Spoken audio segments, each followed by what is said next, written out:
evening all. How are we all doing?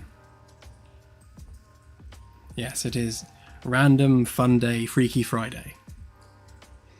I've been wondering all day what to do today, and I think we're going to do the crew roster in terms of actual assigned roles, because I've been speaking to Claire about this today, and one of the things that we need to get right for the gameplay side of things is having players have like an assigned position aboard the ship. So rather than just flagging yourself as an engineer or a scientist, actually fill a slot. So if we have, say, 200 available slots aboard the vessel, each NPC, each player, everyone should be fitted to a slot, and then we'll have a crew quarters assigned to each one, etc., etc., etc. So it will need a UI at some point. In two different places, I suppose. We need a UI when starting a new game so that you can configure your crew. And then we need to save that against a database, so that we know which crew ID number has a certain name, certain cosmetic appearance, etc., etc. We need to have that editable from within the conference room, so we need some kind of UI on the conference room screen so that we can bring up crew roster and look at who's assigned where. So there's a few different things there, which I suppose is mostly rolled into the captain gameplay or the XO gameplay about just administrating the crew. But the prerequisite for doing that is to actually have those assigned slots available. So that might be a good place to start. And then, depending on how far we get with that, I might start work on the in-game star system editor. But we'll see. We'll see how we are for time, because that might end up being quite time-consuming. So we shall see.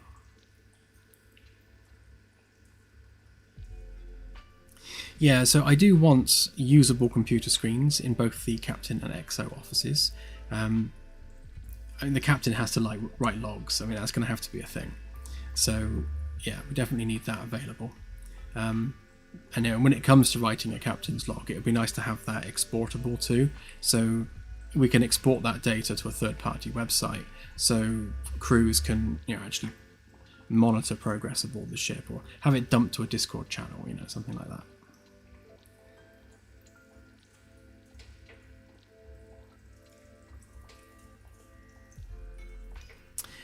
Yes, David, that's exactly what this is a precursor to, being able to completely configure your crew. So if, when you're starting a new game, if you name your captain NPC, they will always have that name.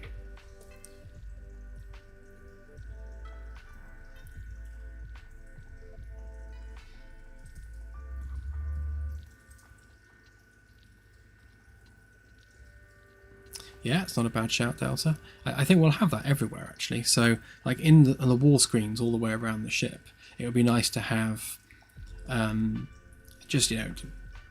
maybe just a window in the corner somewhere that shows that the ship is currently at FTL, it's currently heading somewhere. So there's kind of a current state screen that you can bring up wherever you are on the ship. Talking about having that on the maps. That's what I'm talking about, yeah, the wall screens. Yeah. You should just say wall screens. Ah, yeah, them. Mm-hmm.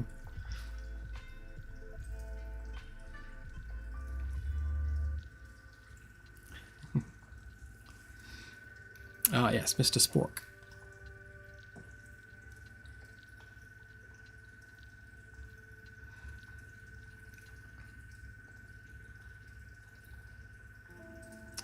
We're using Unreal Engine 5.61 at the moment. We'll be updating to 5.7 as soon as a couple of our plugins are updated. We use a couple of plugins for things like multiplayer and some other bits, so we can't update engines until they're all updated and tested.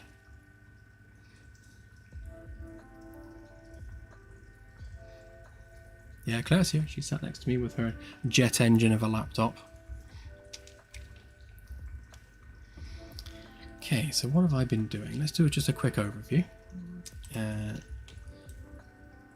Something that's been bothering me is we seem to have lost our door cassettes for the door frame, for the actual doors themselves. So I've been fixing that. So I've just been building new ones so that we actually have proper door cassettes in the holes, so that we don't just have like empty framework. I'm not sure when they disappeared. I think they disappeared probably in the final 225 build.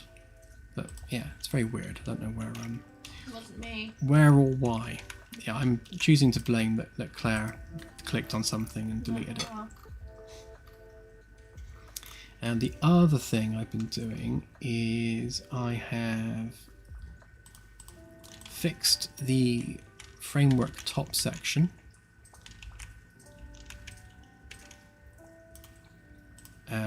Which I don't think saved typically. Hang on, let me re-import that mesh a minute.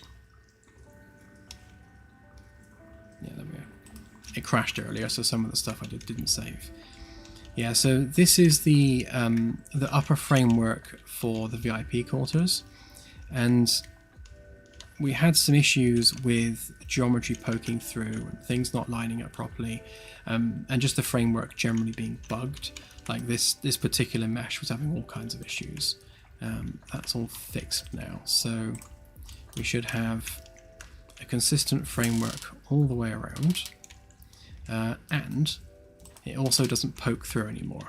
So we had an issue where when you're stood on the bridge, and there's a bit of it there from somewhere else, but all these bits around the front were all poking up through the hull. So that's fixed now. I also fixed the character not being able to like right click to zoom, and the FOV being mixed up and things like that. Because since we started doing the VR implementation, we're now spawning the character post-loading screen. So we have like a spectator pawn, which is spinning slowly around the ship while it's being built. And then once the loading screen's complete, we then spawn the actual player character, possess that character, and then delete the spectator pawn. But of course, the in-game settings and all the menu stuff and all the character customization and everything is all being initialized before the point where we actually spawn the player's character. So of course it's happening in the wrong order. So I've now set up a global event that as soon as the character is spawned and it's happy with all of its begin play stuff, it then just sends out a global event saying the character is ready, and then it applies the settings like what your right click to zoom amount is and what your FOV is and all those bits and pieces. So all that should be fixed now as well.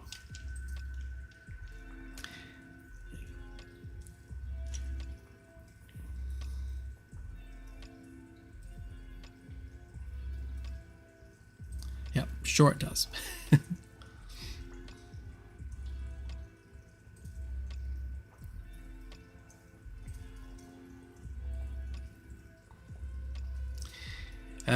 The Quest 2 wouldn't be able to run it natively, I wouldn't have thought, but if you use a link cable to a PC, then I don't see why not. It's really, it's not the VR headset itself, which is the underlying deciding factor as to whether or not it will run. It's the hardware that's actually running the game. So, yeah. If you have your Quest 2 plugged into a beastly PC with a link cable, then it should run absolutely fine. Yeah, it should be fine. I've got 2 on the shelf behind me, and they seem to be running it okay. The only thing that I found with using the link cable on a Quest is Steam does this thing where, or rather the Quest software, I've forgotten what it's called now. What's it called? Do I have it on here? No, can't remember. But the software you need to install to make the Quest work via a link cable tries to make itself like the default VR handler, and if you do that, it messes up a whole bunch of stuff in Steam or in Unreal. So you need to make sure that Steam VR remains the VR handler of choice. Don't let the MetaQuest software take over, because it ruins it. It looked particularly bad. But once we put this build out for VR, I'll make sure that I document all that and write it as part of the patch notes so people know what to do and what to have set up as defaults and that sort of thing.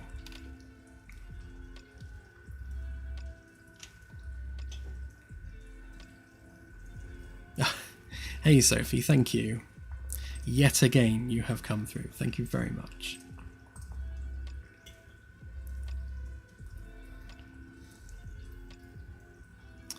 No, our FTL doesn't work like the FTL you've got in Elite Dangerous. So obviously the whole point of a neutron star boost is it increases the range of the jump drive.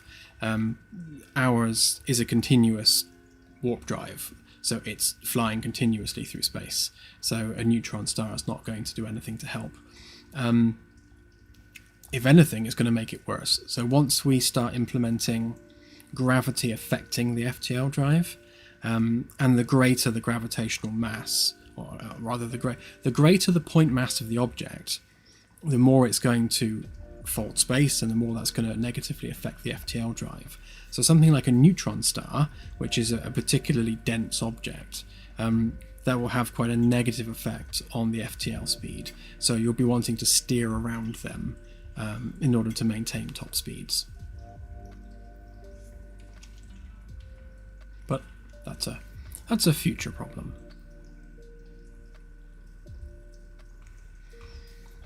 Okay. So I suppose what we need to do is, in order to start giving NPCs an actual purpose aboard the ship and players an actual purpose aboard the ship, we need to start defining positional role IDs. So that's probably the first thing we should be getting on with. So if I can find my handy spreadsheet that I've been working on. Is it on here? Nope. Must be on one of my other tabs, or I've closed it. I think I've just closed it. Sherry shrimp. Cherry shrimp.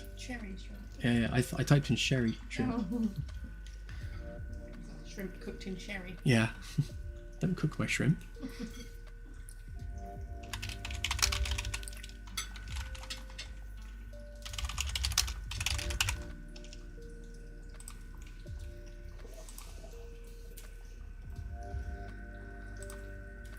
There it is. Apologies for blinding everybody. Right, this is my scratch pad for math and various other bits and pieces. And what were we doing? We were looking at the NPC crew, which I've probably scrolled past.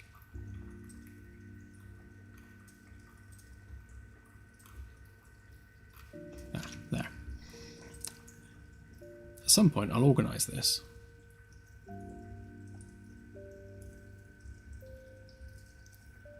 I have 3 monitors, and it's not enough. I would have more if I could.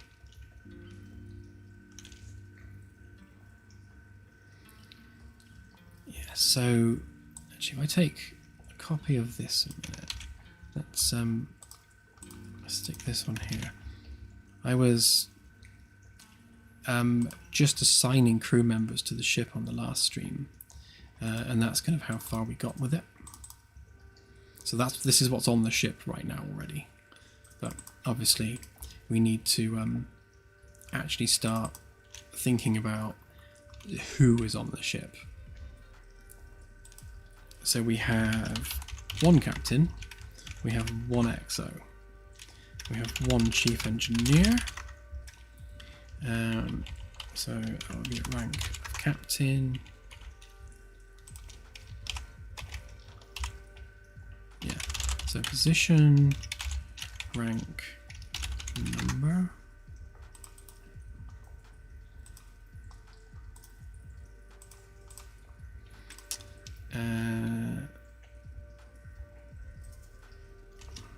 Let's give it an ID and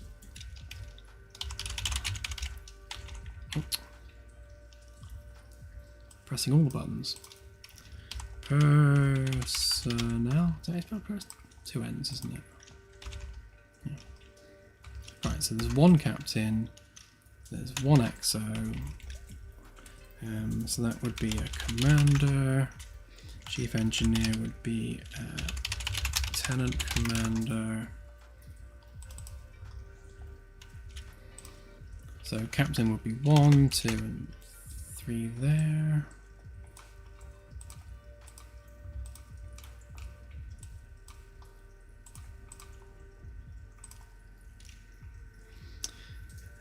Right, so chief medical officer.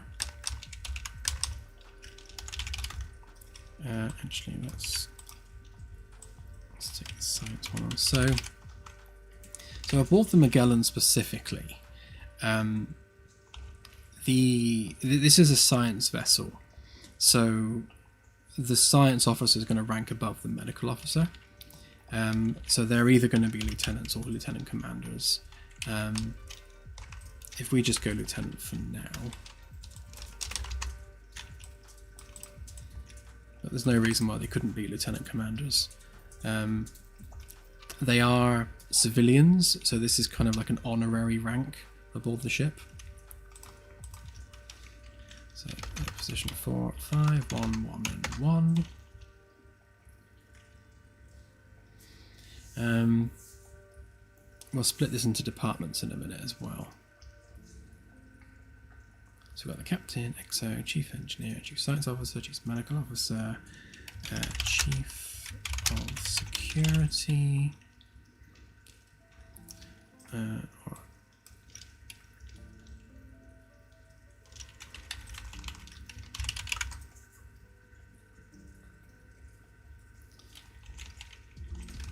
also be a lieutenant. And these guys need, I guess, like second in commands for each department as well. Yeah, deck chief.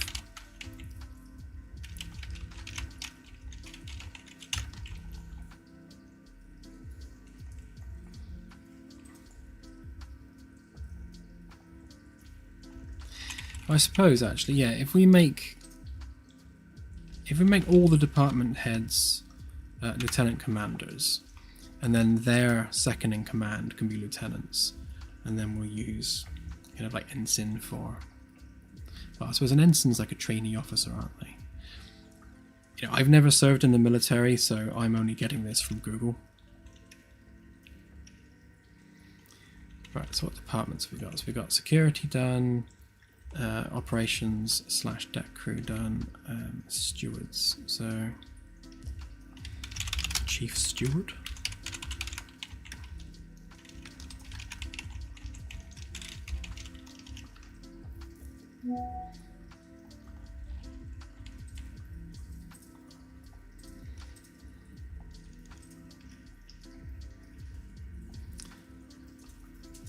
That's the stewards, deck crew, security, science, medical, command, engineering. Oh yeah, which I've got.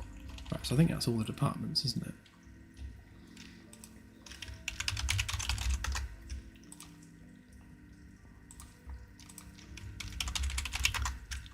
So command,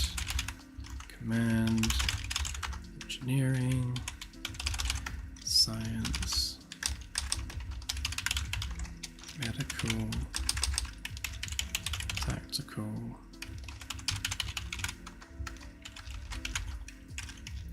deck / operations. Oh, keep it as deck for now. I mean, it's deck in the real world, isn't it? So we'll keep it as deck.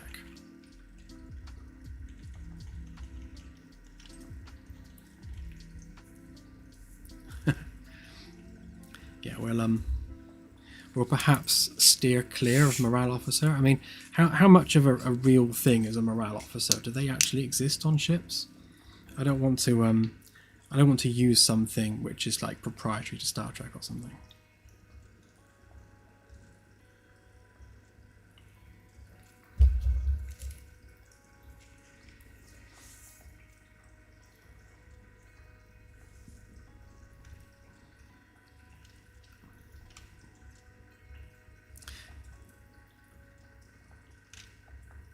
That's what I figured, yeah.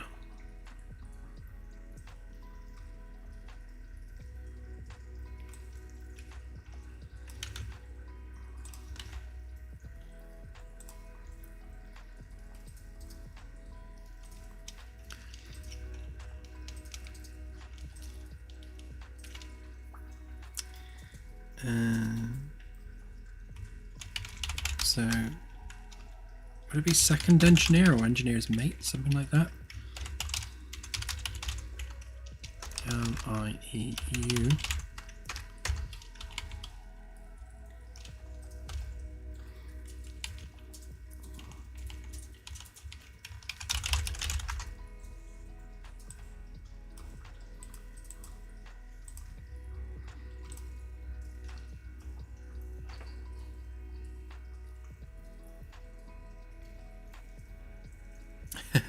That's alright, it's readable.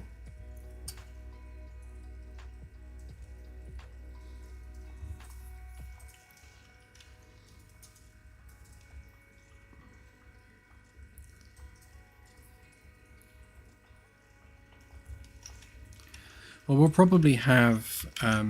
we're going to have things like dentists aboard the ship. So, you know, we'll probably have psychiatrists and, you know, whatever else might be needed.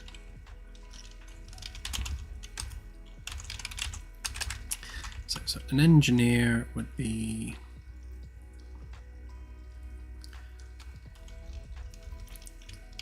I suppose we'll just call them ensigns. I know that's not technically accurate. I mean, really, they should be crewmen, shouldn't they?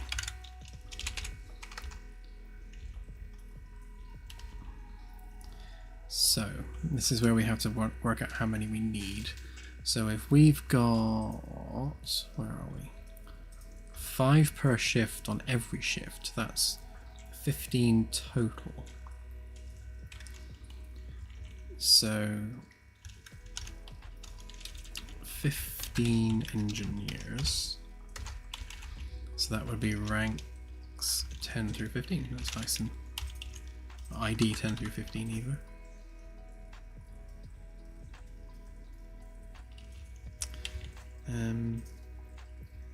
Or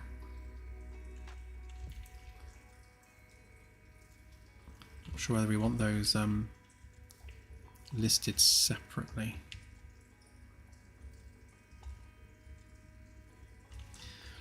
I'm going to list them separately for the simple reason that we're going to have different specialties in different departments. So that'll be 1, 2, 3, 4, 5, 6, 7, 8, 9, 10, 11, 12, 13, 14, 15.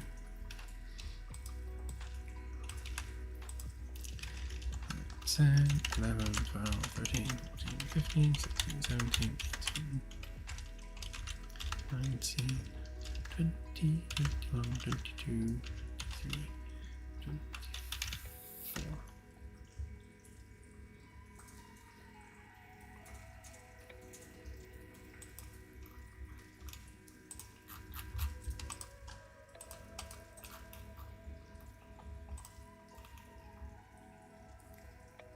That is good news, Delta. It's going to be a good feeling once that's all fixed and working again, I'm sure.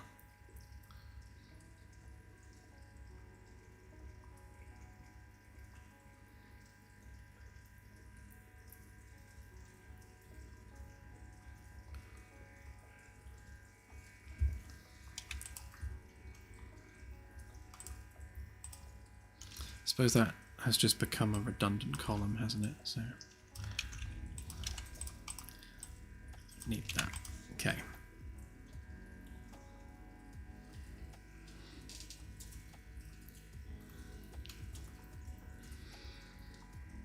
So is that the entire engineering staff? That's the question.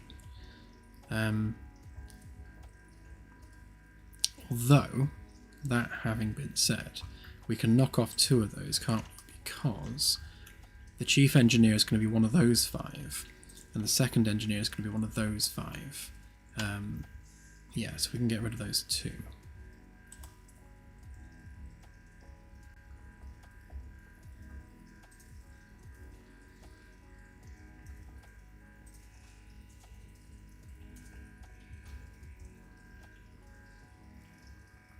Just wondering whether I see, I was going to put a role ID on this as well, so like that would be CO1, CO2, and then the engineer would be like EO1, EO2 to depict the department that they're in, but not sure that's particularly needed.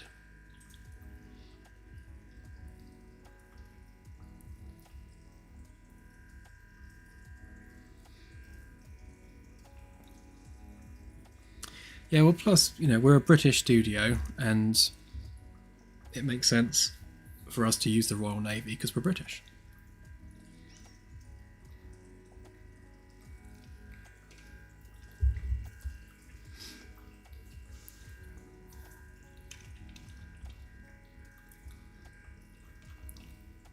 Right, let's do science next because that's technically an easy one.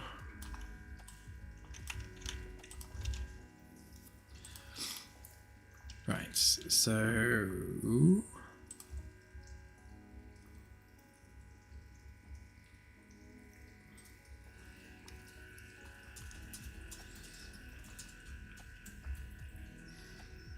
you think so, Danger Mouse? I think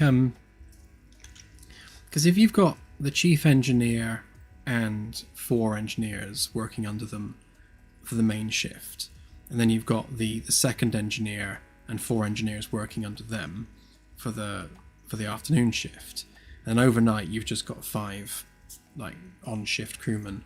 If any emergencies happen on the night shift, you just wake up the chief engineer, I would have thought.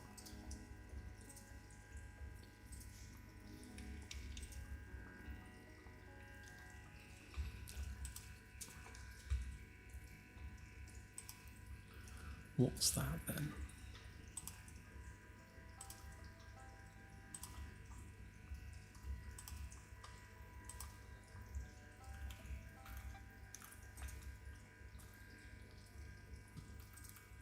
Ah, okay.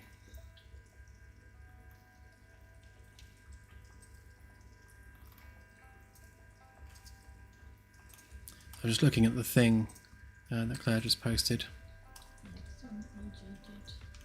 Yeah, so AJ's written a good overview of some character customization stuff and the different roles aboard the ship.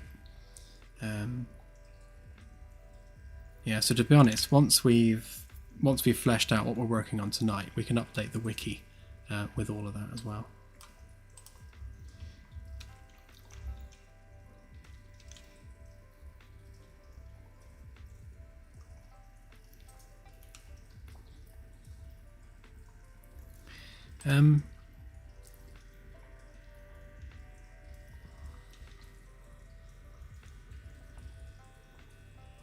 Yeah, I'm happy with that idea, Tigers. We could have a 3rd engineer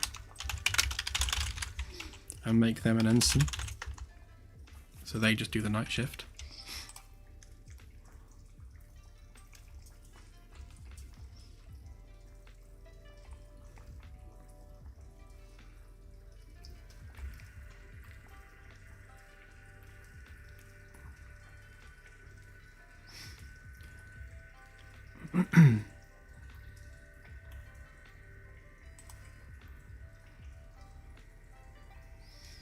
Okay, so the chief science officer is probably going to be more of a desk job. So, I mean, their role really is kind of administrating all the different science teams. So they'll probably do a bit of science here and there, but I imagine for the most part they'll just be administrating all of the science. So I won't include them in the lab population. So going by the labs we had, hang on, let's look at our actual labs a minute.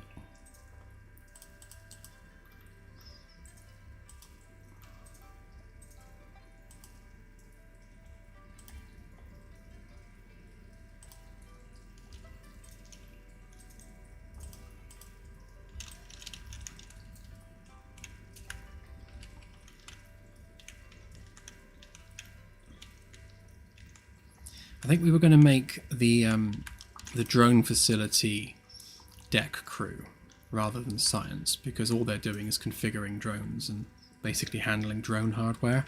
So it makes sense for them to not be scientists. So I'm happy with that way around. So in that case, we have biology. So let's start with that. So biologist.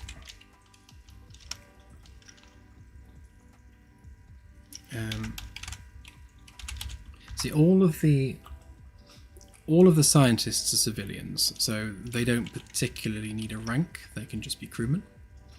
The chief science officer is also a civilian, but for the purpose of the rest of the ship, certainly the ones that are serving in the military, they need to be treated as a lieutenant commander in terms of their rank. So we need 2 for the main shift, and then 2 for the afternoon shift. So there'll be 4 biologists.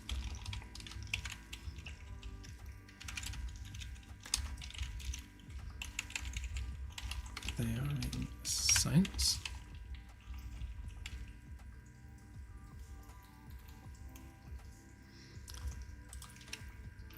Who's next? That's the bathroom. Botany.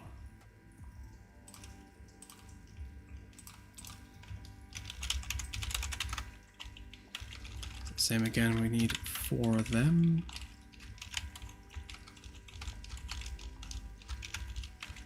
So that's number 27, 28, 29, and 30.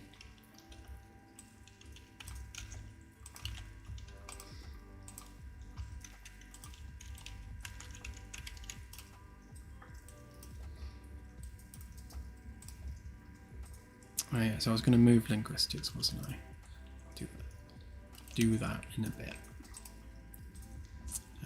Oceanography, so that's botany, oceanography.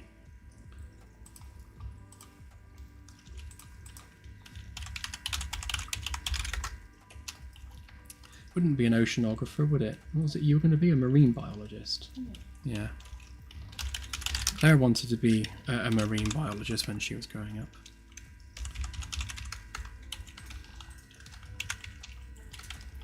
And then she got married and had kids.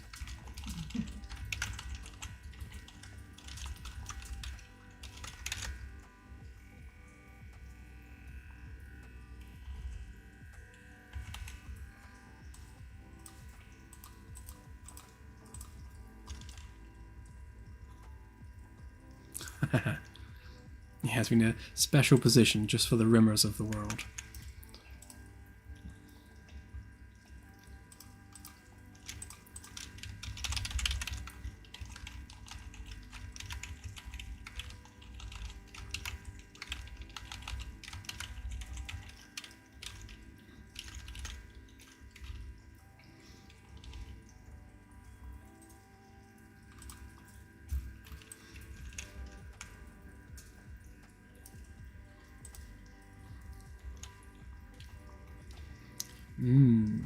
That's an interesting question. So, in astrometry, would they be astronomers? It would be called an oceanographer. Oh, an oceanographer, yeah. I'm just looking to see what it would be called, because marine biologist is marine only. Right. Oceanographer kind of covers various different things. Like.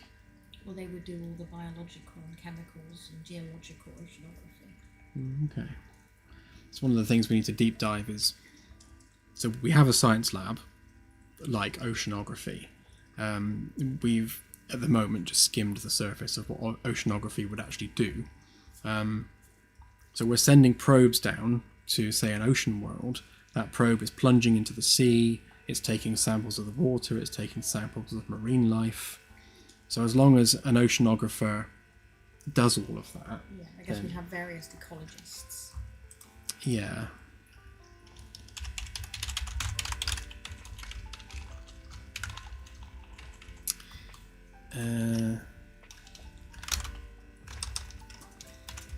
Would an astronomer work in astrometry?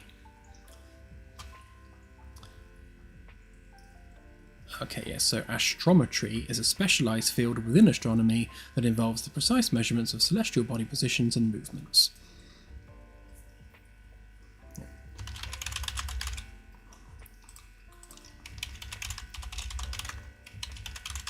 I think we'd have a lot of subsections within the main sections. Yeah, I mean, this could get very, very granular if we wanted it to, but I think being that we're building a game and not an actual ship, I think we have to. Sure, I'm just thinking more titles for them. Mm. You know, if you had chemistry and you had, say, 4 people working in chemistry, they'd all be different types of chemists. Yeah, I think for the purposes of the game, we'll just call them chemists. Okay. We need to draw the line somewhere. This is how deep we're going with this. Alright. I'll let it go then. Yeah. Oops.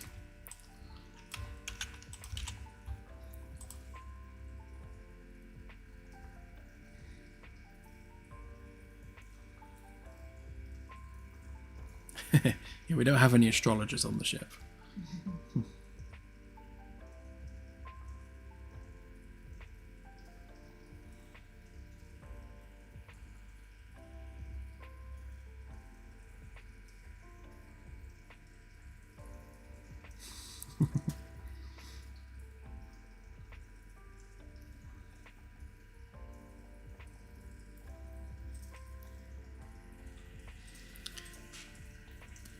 We'll do a deep dive on that, and I'll see and actually have a look. I mean, that's more Claire's field than mine. She's the one that likes all things ocean related. And yes, I've seen that the Orville's had an update. I haven't actually had a chance to look into any of that yet, so I've not even seen the trailer. So I will have to have a look at some point. Probably after the stream, to be honest. But yes, the old team that I used to work with are still working on the Orville, and it's going great guns as far as I've heard. So yeah, I'm very pleased for them. So we've got astrophysics, quantum physics, material science and geology.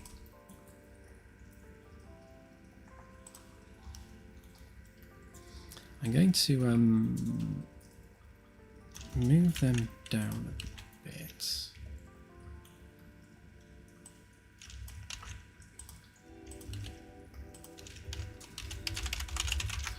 Just gonna get these ones in here. Just kind of group the environmental science together. So we've got biology, botany, oceanography, geology, and then material science.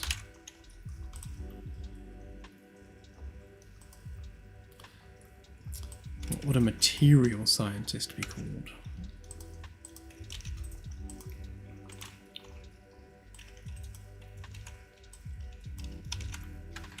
So we'll borrow those numbers.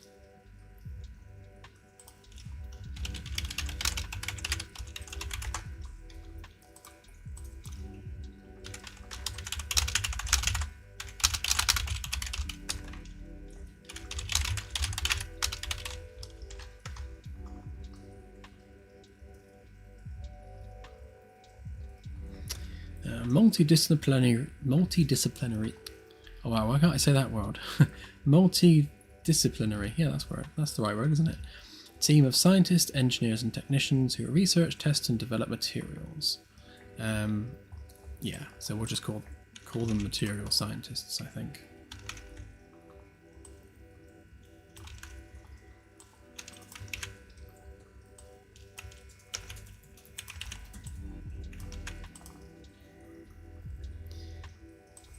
Right, and then we've got chemistry, astronomy,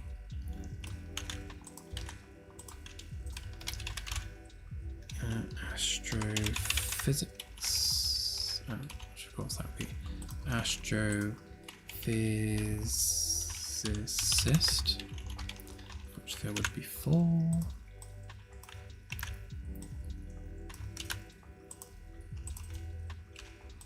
Can't be bothered to type that, so I'm going to cheat.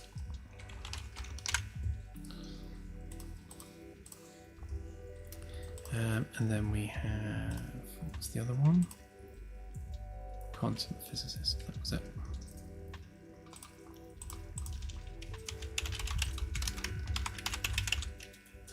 Although, I guess they're more just physicists, aren't they?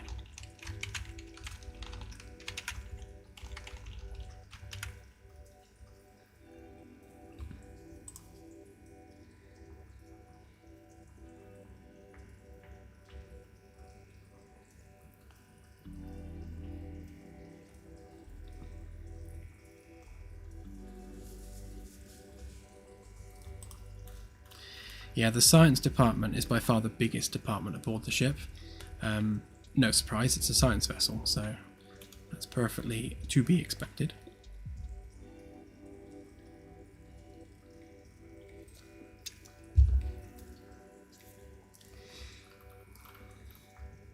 But I think that is all of them, isn't it? So we've got 1, 2, 3, 4, 5, 6, 7, 8, 9 labs. Oh, linguists. Forgot the linguists.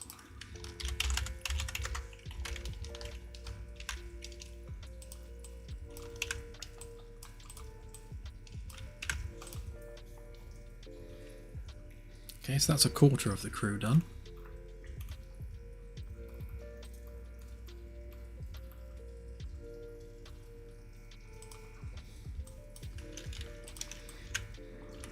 So astrophysics, quantum physics, material science, that one was geology, wasn't it?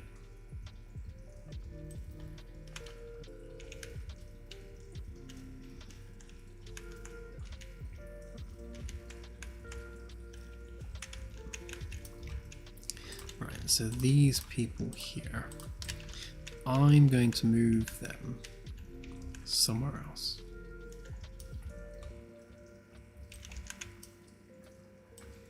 Suppose over there. Just move them onto the main science ring corridor. Those ones are kind of the oddballs, being quantum physics and astrophysics. They're kind of don't really have a lot in the way of physical samples, which means they don't need sample storage rooms.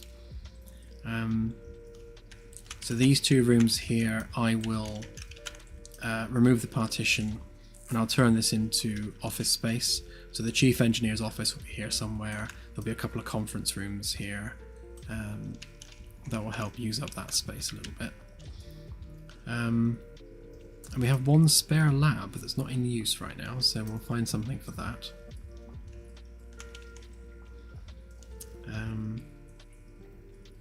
Yeah, I think that will do. So that should be the full science crew complements. If we have spare room afterwards, we can possibly add maybe an extra scientist here and there, but I think that will do for now. I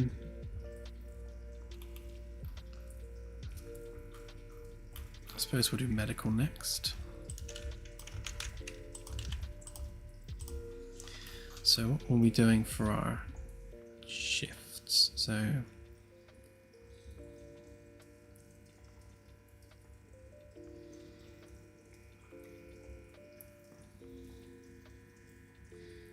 I guess we need 2 doctors.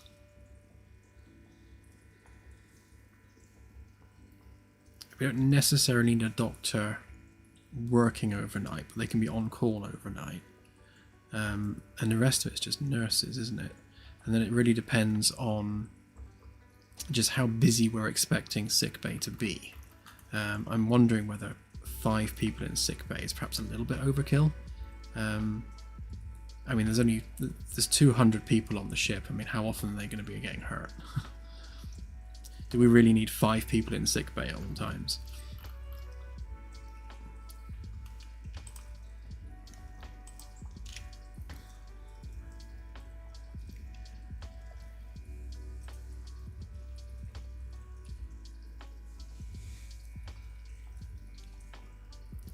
Yeah, bad phrasing.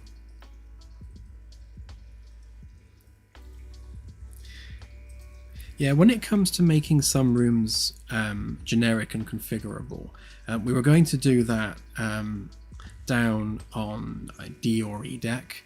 We were going to have like a room of requirement there, because someone mentioned that we don't have a chapel on the ship, which was a complete oversight on my part. I mean, I'm an atheist and I don't do religion, so it never even occurred to me to have a chapel on the ship. But I think rather than making a chapel that's a specific dedicated chapel, instead we'll have a like a quiet meditation room, so people can configure that as they like. So we'll have a room with a control panel, and then you could switch it to whatever religion you want, or whatever like New Age belief or whatever. But we'll just come up with a list of different things. A multi-faith room, that's what I'm trying to say. We'll make it a multi-faith room, and then you can configure which faith you want it to be aligned to via a control panel on the wall. I think that's probably the safest and easiest way of handling that. Yeah, like a spiritual room.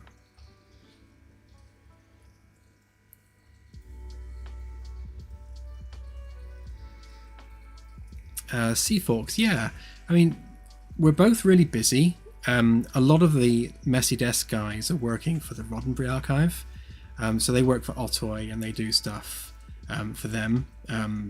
Mostly on the recreation of internal sets as 3D models kind of side of things. Our good friend Kadak's done a lot of the programming work on some of the new systems for the latest Orville update. Yeah, you know, we're still both in each other's servers. We still talk now and then. I guess we're just so busy we don't chat very often. But yeah, you know, we're still hugely supportive of them. And yeah, a lot of the stuff that they've got now is stuff that we plan to do anyway. So before I decided to take my leave and work on Starship Simulator, the things that they're building right now for the Orville is stuff that we were basically planning at the time. And then I decided that I want to make a commercial game that's dedicated to, you know, going out there and exploring space, and, you know, actually turning it into a proper game. I mean, the Orville is kind of like a celebration of the show. It's supposed to be something where fans can go and feel like they're on the Orville, and, you know, feel like they're part of an episode of the Orville. That's kind of its focus. And I wanted to do something that was free of the reins and the oversight of an IP holder, so that we had the freedom to just do whatever we wanted. I could build my own ship. I didn't need to stick to someone else's rules. Yeah, just, you know, we've got carte blanche to do whatever we want. So that's the direction we went in. But yeah, there's definitely some overlap between the two projects, because essentially we all started that. I mean, I was one of the co-founders for the Orville, so it's, you know, that DNA is obviously still there. But yeah, so the stuff that they're doing is stuff that we'd always kind of planned to do at some point. I'm just doing my version of it on our game, and they're doing their version of it on the Orville, if that makes sense.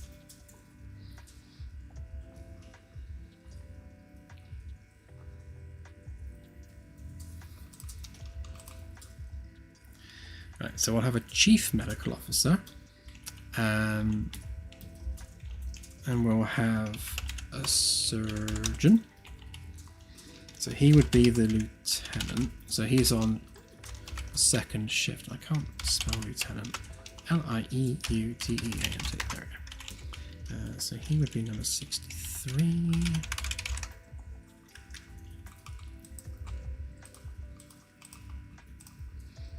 I suppose the other thing we can do is decide what shift they're on. So 1, 1, 1, 2, 3, and then we'd have 1, 1, 1, 1, 2, 2, 2, 2, 3, 3, 3, 3.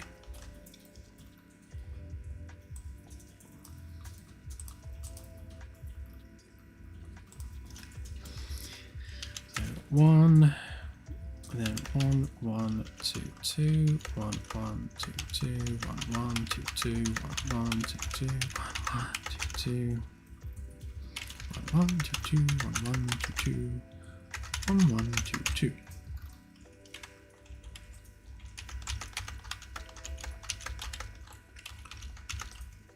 Because we have no science people working overnight, so they're either going to be on the day shift or the night shift, or the afternoon shift. Right, so 1 and 2.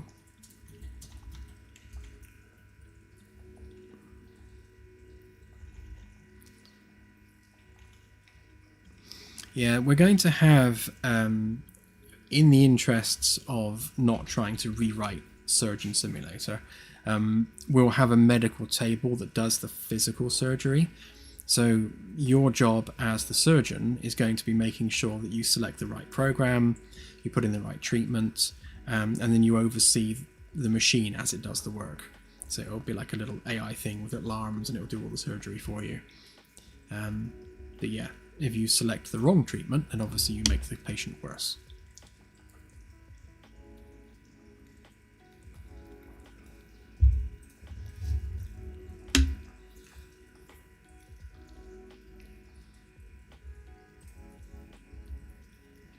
Yeah, no worries, folks.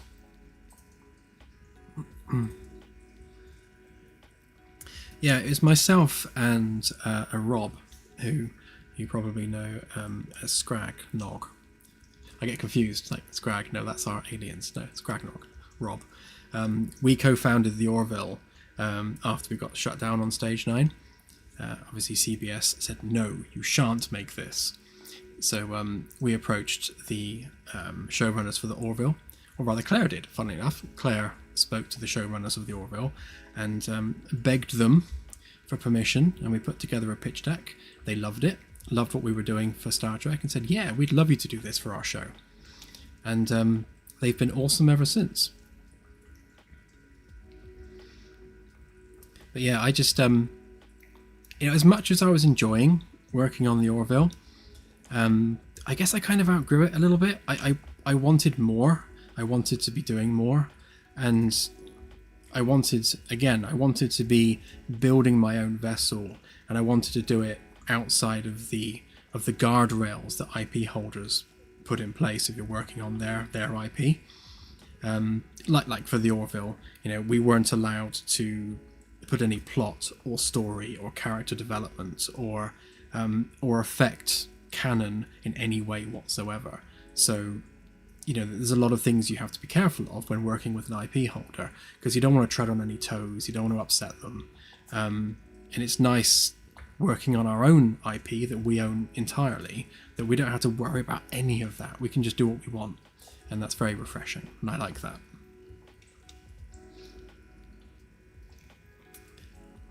Yeah, basically, AJ.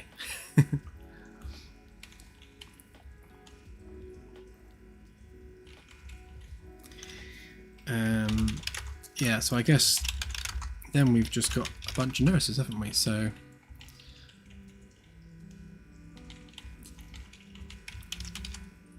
again, these are all going to be civilians.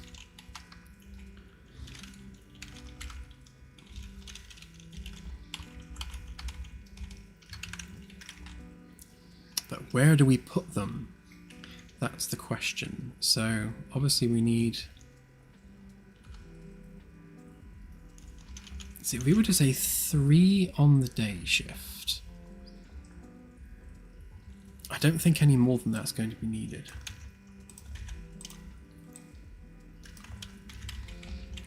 Then we'd have 3 on the afternoon shift, along with the surgeon. Oh, YouTube has crashed, as is its wont on streams. Yeah, it's weird that the stream doesn't stop, it's just YouTube crashes. Weird. Then overnight, I think just a couple of nurses. I don't think we'd need a surgeon overnight unless something bad happened to somebody. I mean, even 3 is probably overkill. Unless something particularly bad has happened aboard the ship, I don't think we're going to need a lot of medical staff.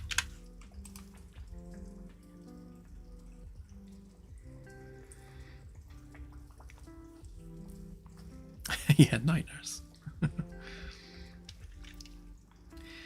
So yeah, that's probably the entirety of the medical team. So we've got a chief medical officer who is a surgeon, an actual surgeon, and a whole bunch of nurses who do, most of the work, to be fair. Overworked and underpaid, just like real nurses.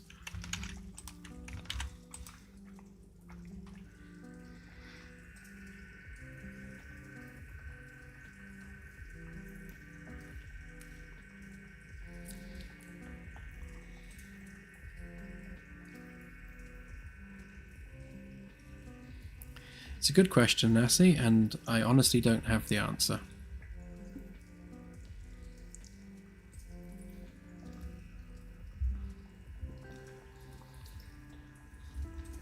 But they are very strict.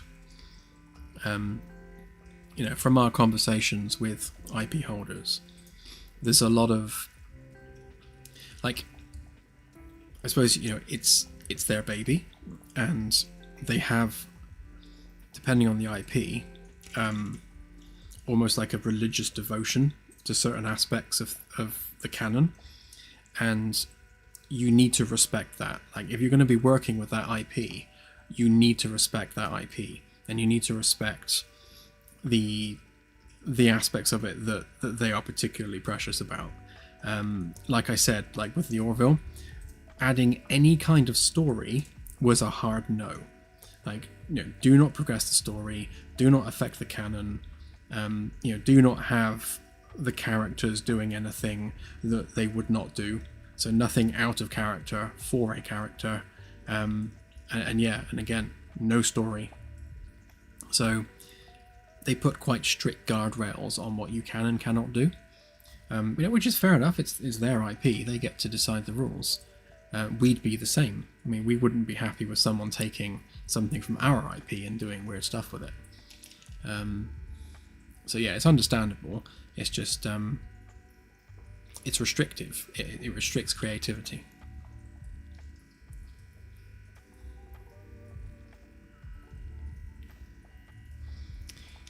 I think I might do stewards next, maybe, because we're into the slightly more awkward crew roles now.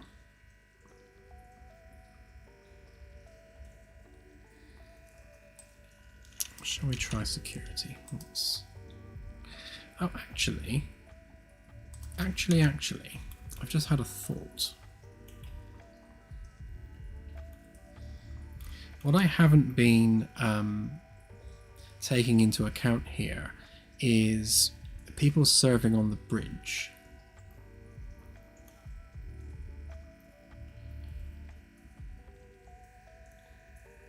Because as much as we've got like these engineers assigned to engineering itself, we don't actually have them like serving on the bridge, and we'd need a few of them.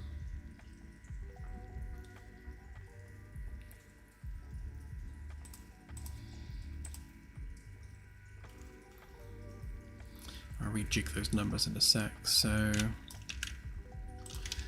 1, 2, and 3.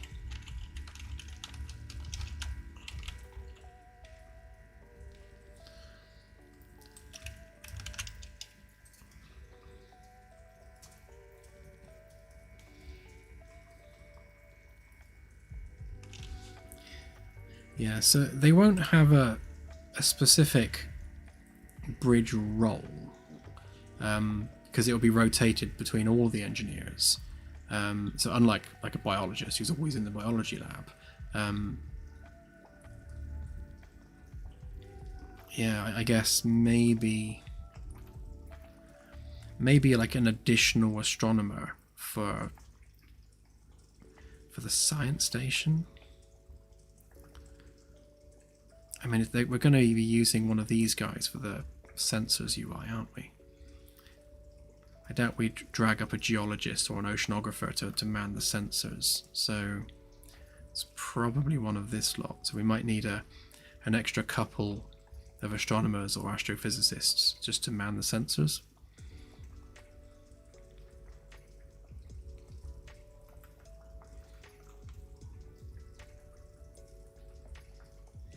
Yeah, you're right.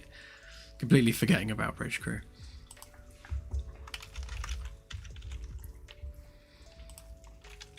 Right, so that would make that one 26.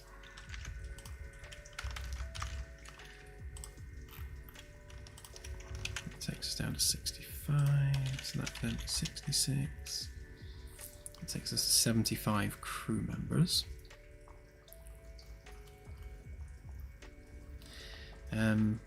But then how many people do we need on the bridge? So we've set aside two bridge chairs in the engineering alcove, and that's going to be engineering power and engineering propulsion. So we're going to have someone looking after all the power distribution, someone looking after the engines, and for the most part that's going to be one of those just sitting there roles. So that would be 1, 1, 2, 2, 3, 3.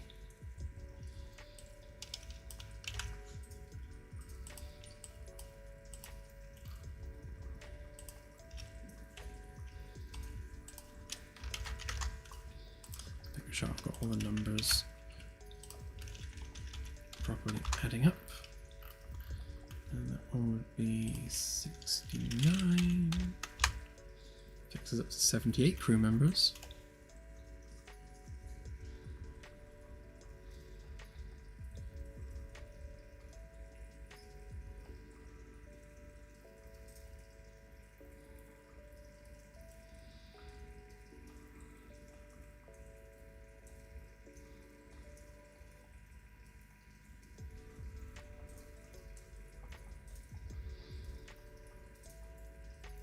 And there'll be three tactical on the bridge.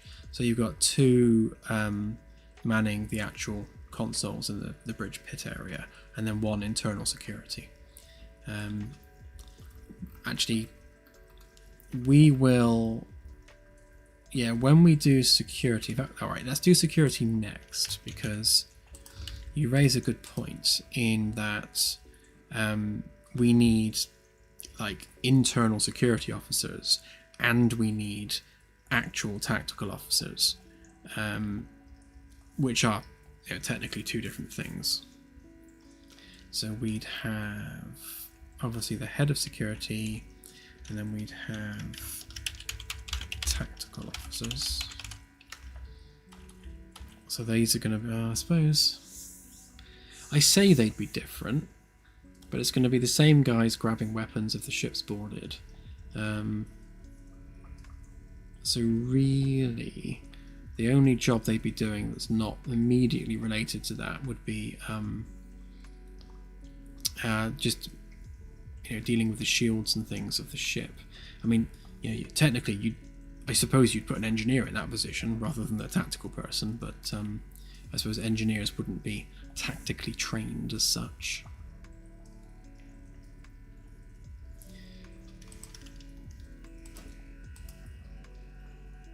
Let's just call them all tactical officers for now. So we got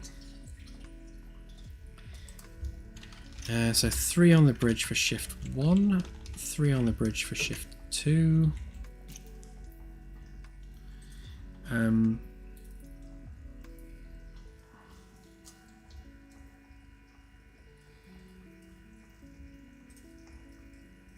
Yeah, so the third shift is the interesting one.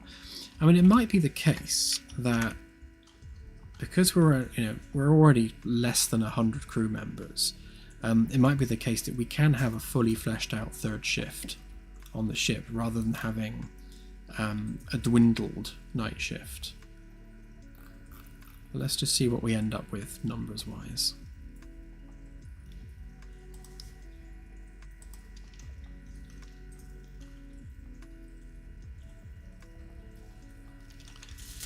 So if we make one of those a lieutenant, which I shall again spell wrong, one of them ensign,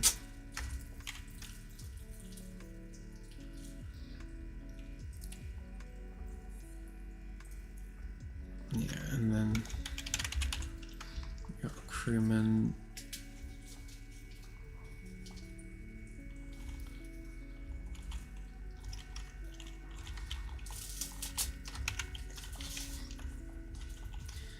So head of security is on shift 1.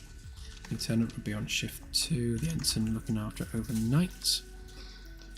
And I guess all three of those would be sat at the internal security station.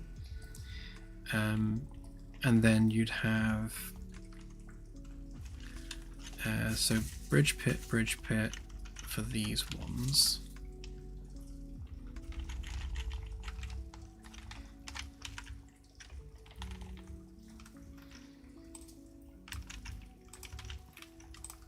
Okay, and then you want one of them for each shift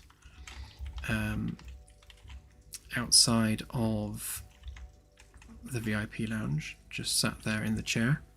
Probably the most boring job on the ship.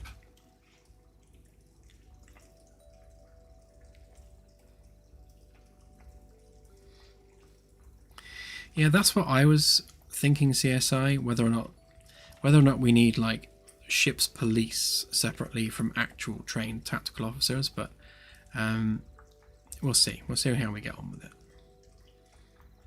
Because ultimately, if you're going down in a shuttle to a planetary surface, we'll probably just take a tactical officer with us.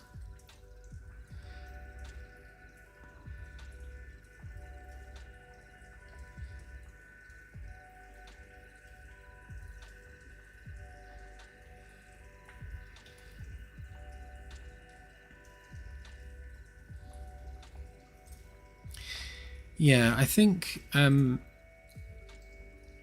see, one of the things that we're going to have is that we want to be able to have crew members rotate roles. Now, obviously, we have certain positions aboard the ship, which I suppose is what we're defining here.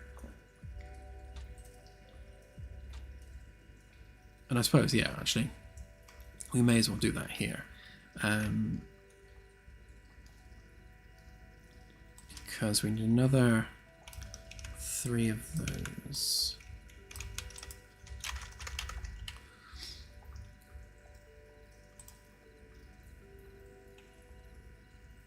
Alright, so if we call that one Chief Tactical Officer,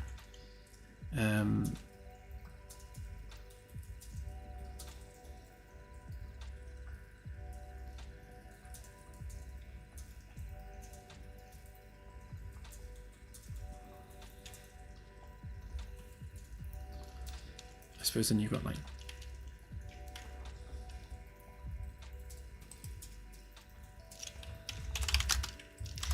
I'm gonna go back to Chief of Security in a minute. And then Deputy Chief.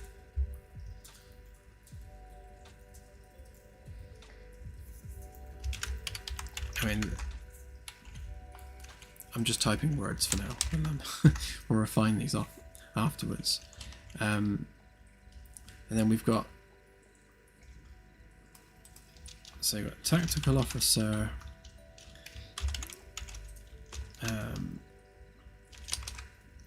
weapons,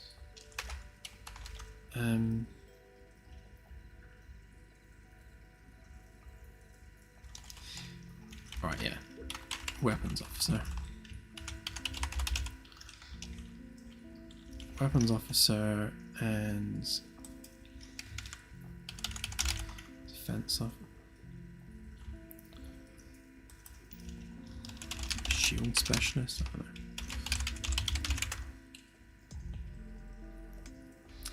don't know. So these 3 would be the internal security station on the bridge, and these 2 are the offense and defense stations on the bridge. So we would have those duplicated for each shift. And then you'd have a security officer on B deck, and then you have these ones on F deck. So they're manning the security stations on those decks. And we'd probably have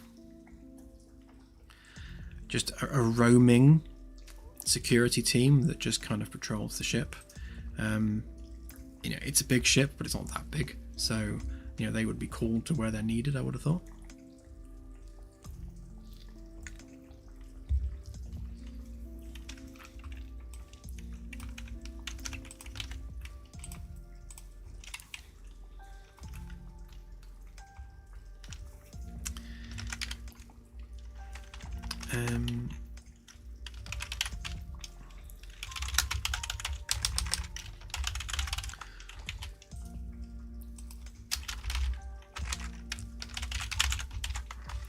Make them floaters. So let's say, if we say 3 per shift. So 1, 2, 3, 1, 2, 3, 1, 2, 3.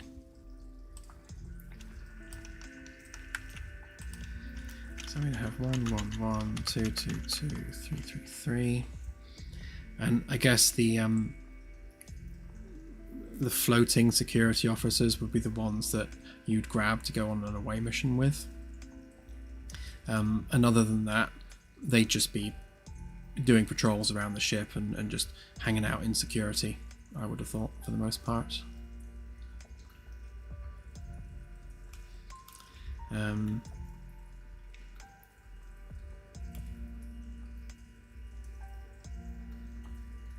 Yeah, then there's also the fact that obviously we've got the security office down on E deck outside the shuttle bay.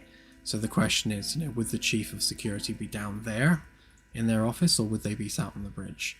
I would assume in a real world scenario they wouldn't be on the bridge. They'd be like in their security office. They'd have one of these floating people on the bridge.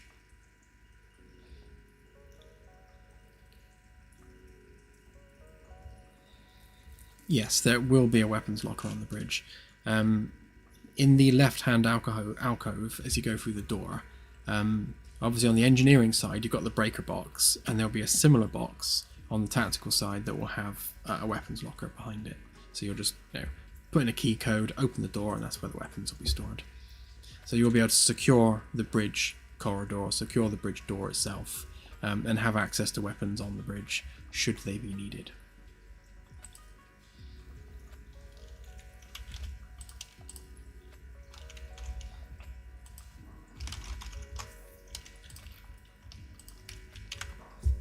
Okay, so we're up to 101 crew members.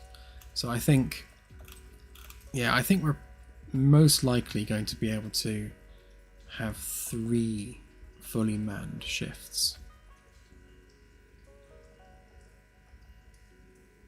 We certainly have crew quarters enough for it.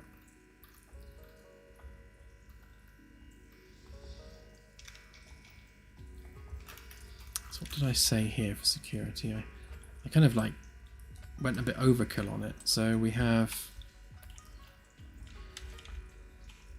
3 on the bridge, 3 roaming. That was 6 and 6. So we say the same again for that one.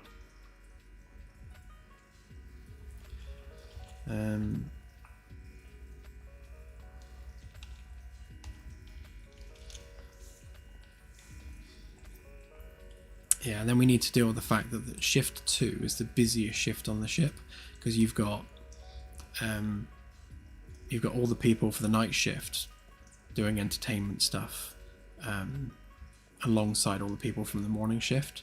So you've got double the amount of people in the entertainment venues, which means you probably do need a few more security, and definitely more stewards. Not that it's a rowdy ship. I mean, you shouldn't need a whole bunch of security on a ship full of scientists.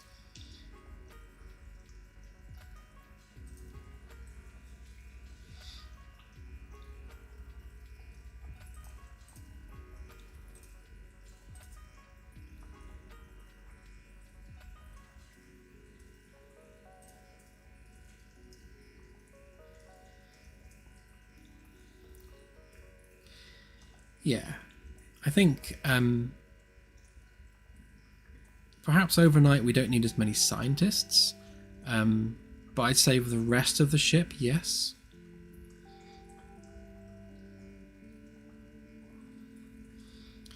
Yeah, when it comes to the deck crew, I think we're going to probably have a lot of robots involved with that. So when it comes to just moving cargo around, we're probably at the point in 200 years where we wouldn't have people lugging boxes about. We just have a robot do it.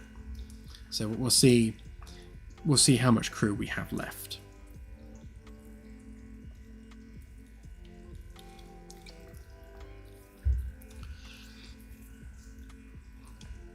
Let's leave. Actually, let's swap these ones around. Oops.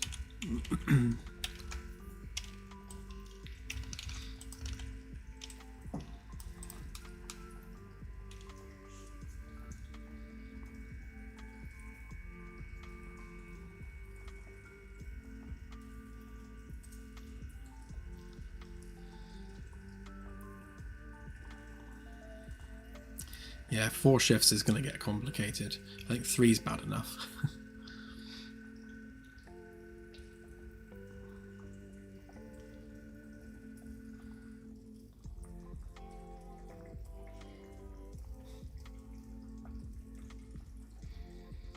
Okay, well, let's see how much cabin space we have left after we've assigned all of this.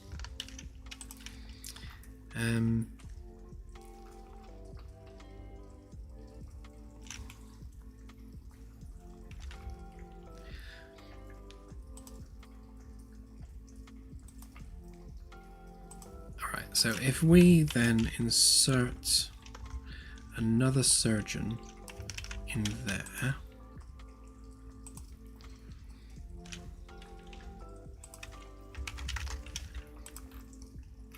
I'm going to fix our numbers. Good.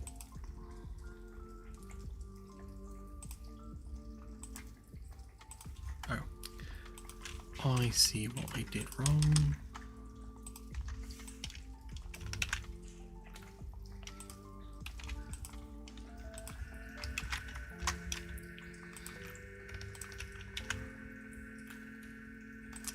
Let's literally just do the same thing again.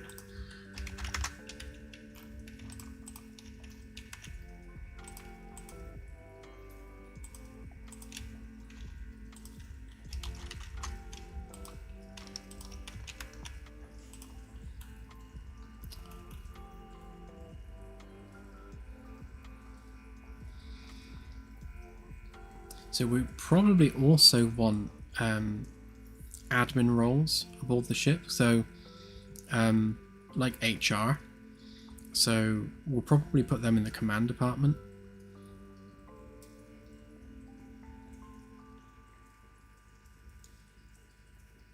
Yeah, because we're going to definitely need HR, and we'll probably need some other administration in relation to that. So that's going to be a few just random extra people there.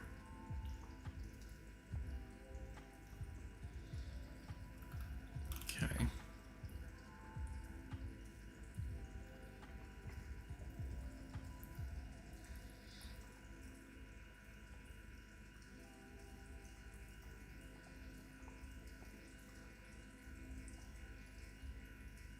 Yeah, all the entertainment stuff will be manned by the stewards department.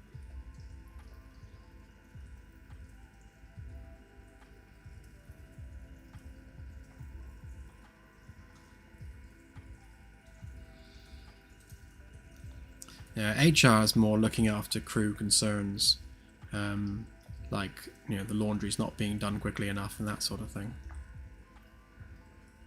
But yeah, I think the XO would be overall in charge of HR. Basically, the XO is in charge of the whole ship, but answers to the captain.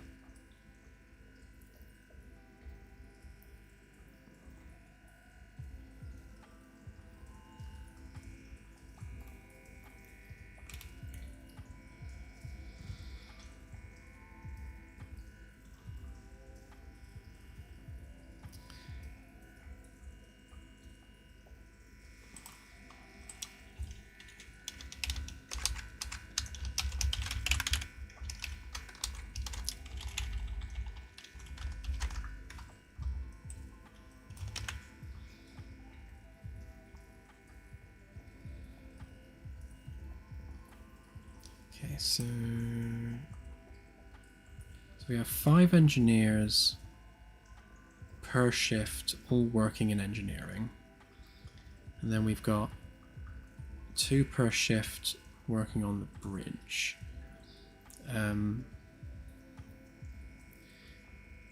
We're also going to have the refinery equipment. I think most of that's going to be automated. But we'll see whether or not we need maybe a couple of extra engineers just to sort that out. And that's another question we need to look at, is like when we're sending out the mining shuttle to go and gather resources, who are we bringing? Obviously there'll be a pilot from their crew, but is it an engineer? Is it a geologist? I would assume an engineer.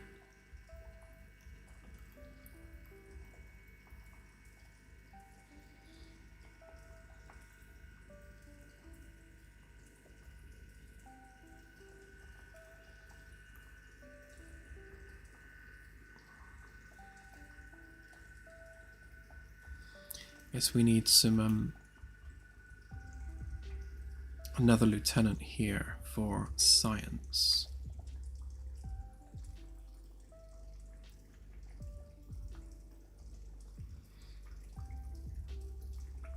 Oh, of course, and we need bridge people as well for that.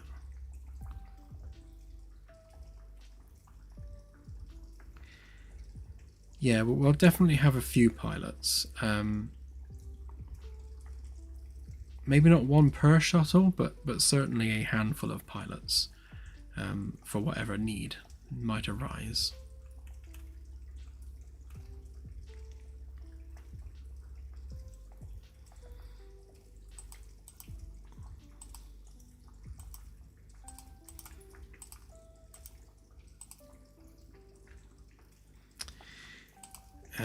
So we need a sensor specialist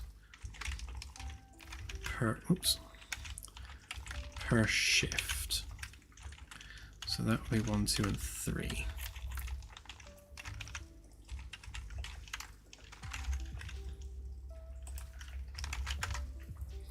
And also we want a linguist on the bridge for the comms station. So again, that would be 1, 2, and 3.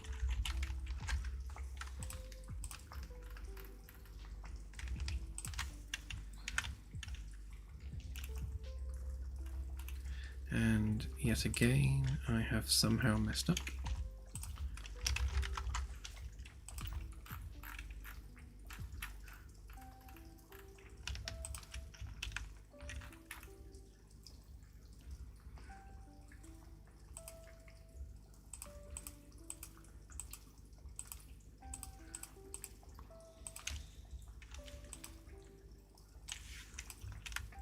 Why would... Oh, I see. It's because when you fill down, obviously it takes the next row, which is that one, which is why it's adding 1 to 4 and not 1 to 29. Yeah. I see what's happening now.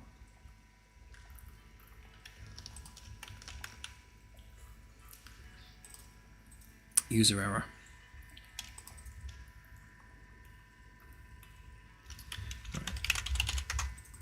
They're just all going to be crew.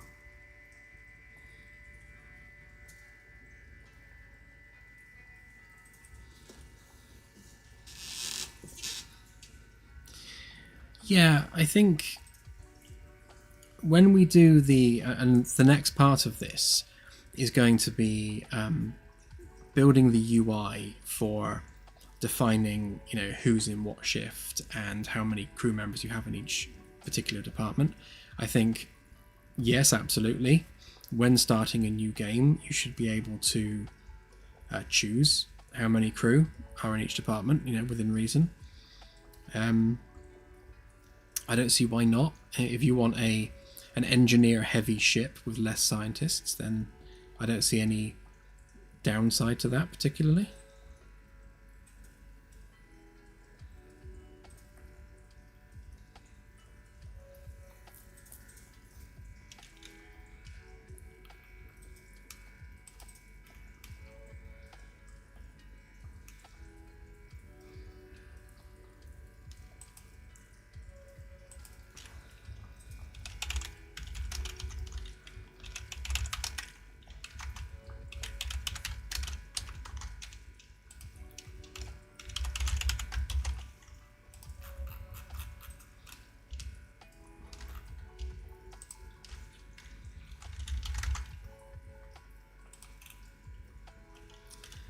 Okay, so we've got 44 on that shift. We've got 42 on that shift. And we've got 20 on that shift so far.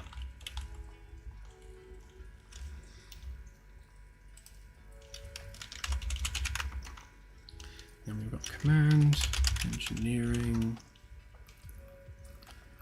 science,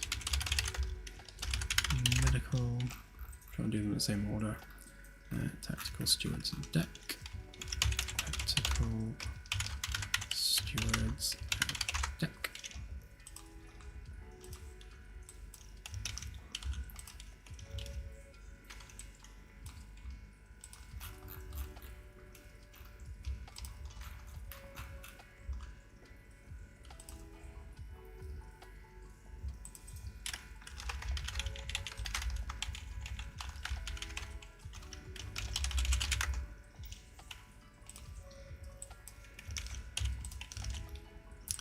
So command, engineering. Hang on, can I lazy this?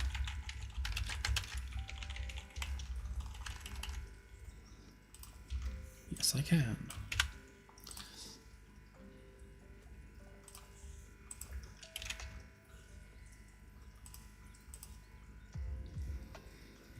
Right, so that's what our crew complement's looking, and that is a total crew count of 108, which should match that, yes. Okay.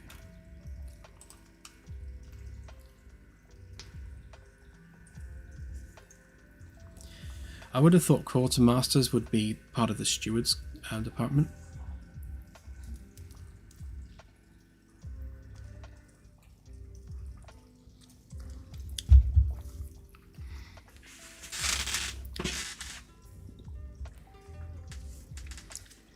That's a good question, actually. Who is in charge on the night shift?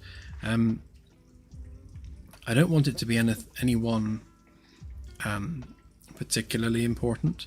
I suppose maybe the third engineer. Although I mentioned on the last stream we could rotate it, so maybe any of the ensigns from any of the other departments could be in charge for the night shift.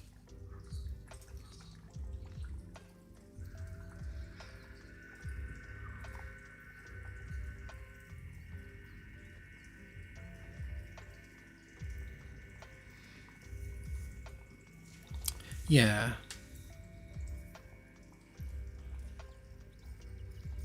Yeah, I think we'll definitely do maybe, so we'll have, so if the captain and XO are in command during shift 1, then maybe we'll have the chief engineer in charge on shift 2.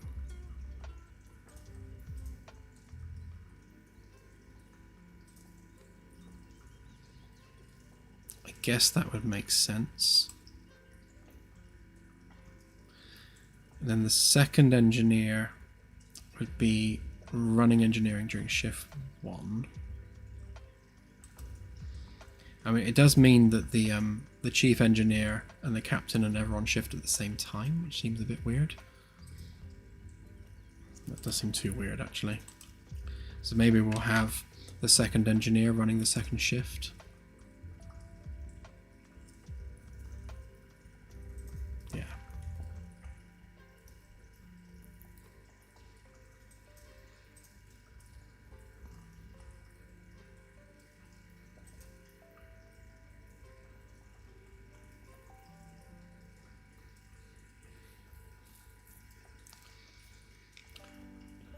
Yeah, we won't have a Harry Kim equivalent. I mean, what was Harry's job even? I mean, what did he even do?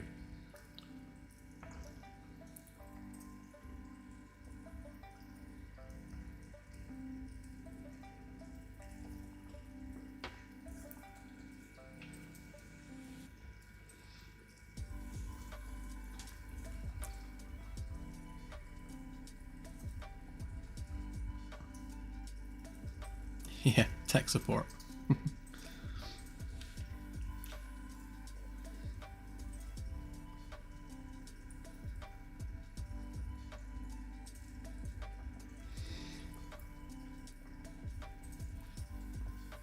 Yeah, I do expect the Captain and XO would generally always be available. I mean, they might have certain times of day when they're, specifically on the bridge, but I think for the most part, even if they're off in the bar somewhere, they're still technically working. They're always going to be there to answer questions and make decisions.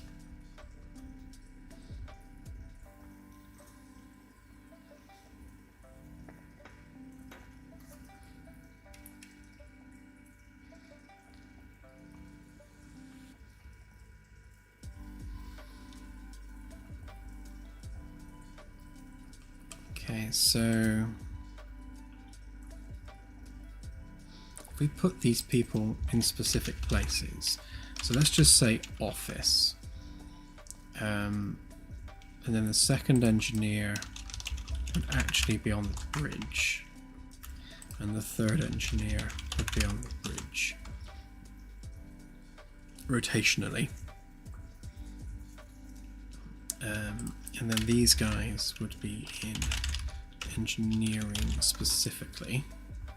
So that's 1, 2, 3, 4, 1, 2, 3, 4, 1, 2, 3, 4. Yeah, that's all of them accounted for.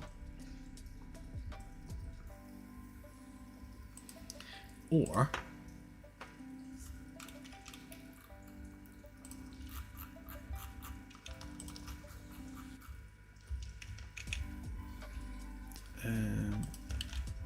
let's add a location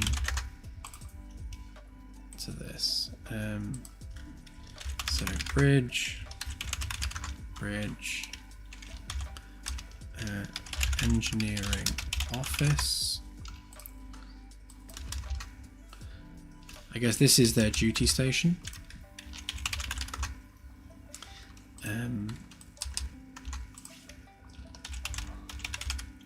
Bridge rotation.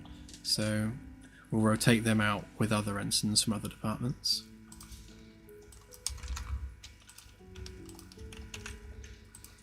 So these guys would all just be around engineering. And then these guys would all be serving on the bridge.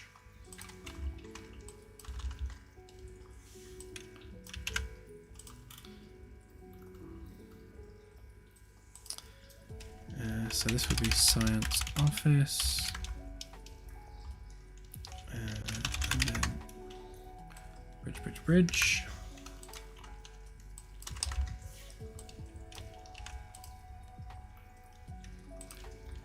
Actually, rather than... let's call them comms officers rather than linguists. That makes a bit more sense.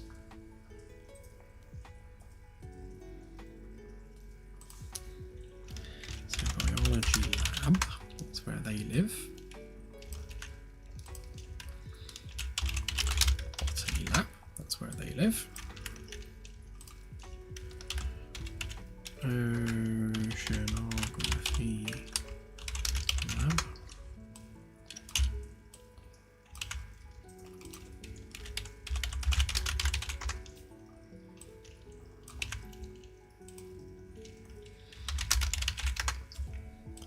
Can't be bothered to type that.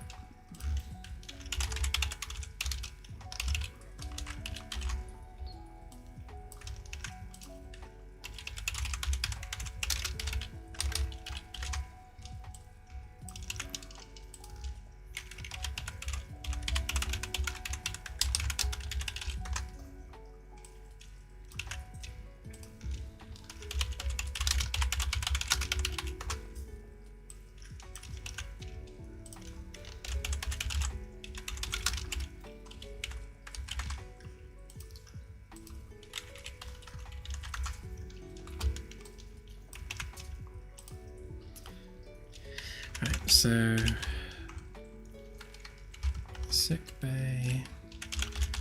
I think they're all going to be, aren't they?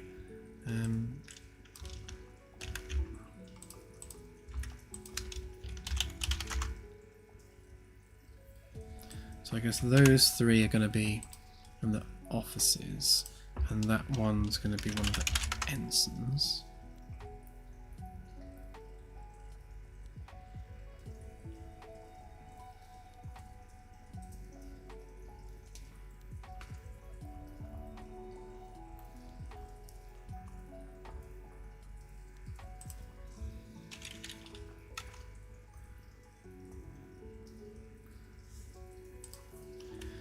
So security office. So whoever's on shift is going to basically be manning the security area. And these guys are on the bridge.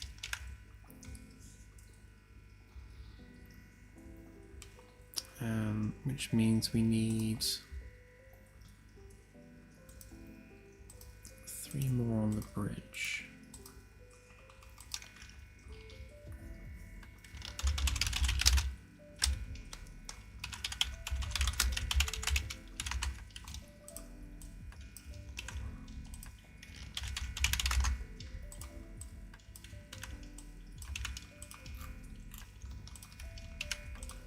It's 111.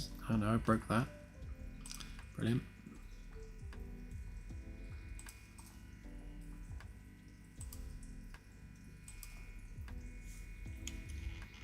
Fix that in a minute.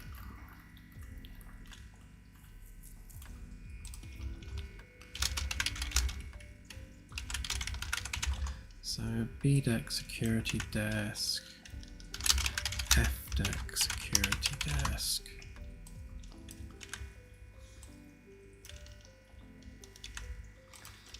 And then security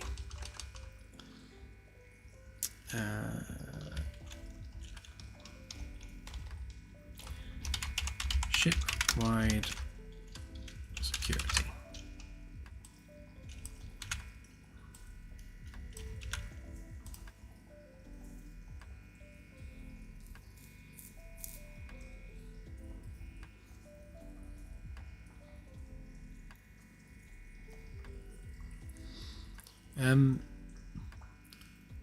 It's a good question, Delta. I think we'll have probably more beds than we need in the ward in sick bay. So I think that's going to depend on what their situation is. You know, are they going to need critical care or not? And is the sick bay full or not? If there's a bed available, I think they'll just keep them there. Yeah, it's hard to recover from that.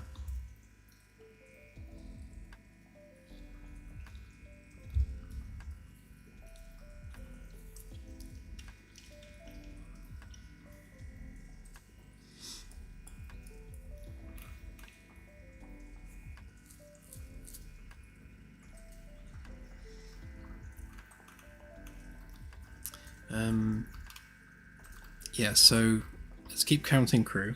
See how many we've got. Right, and let's fix this as well because I broke it.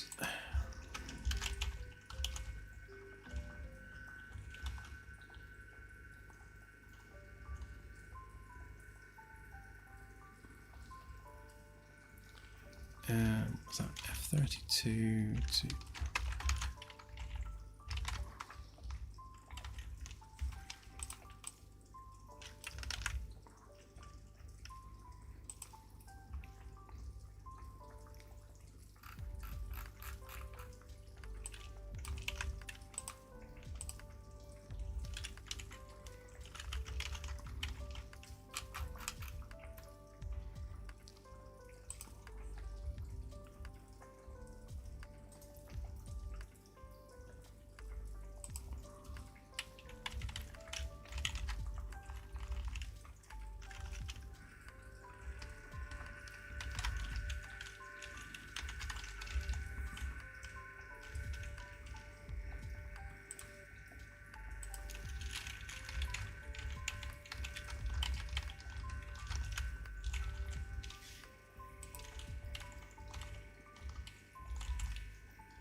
let's fix that.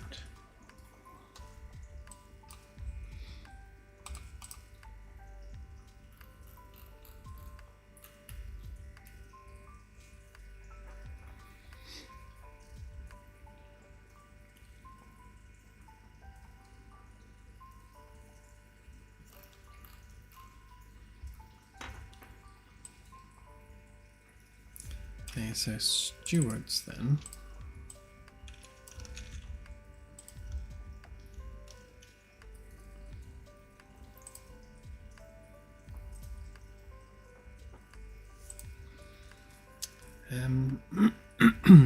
So we don't have a steward's office yet. I think we'll do that back near the shuttle bay on D&E decks.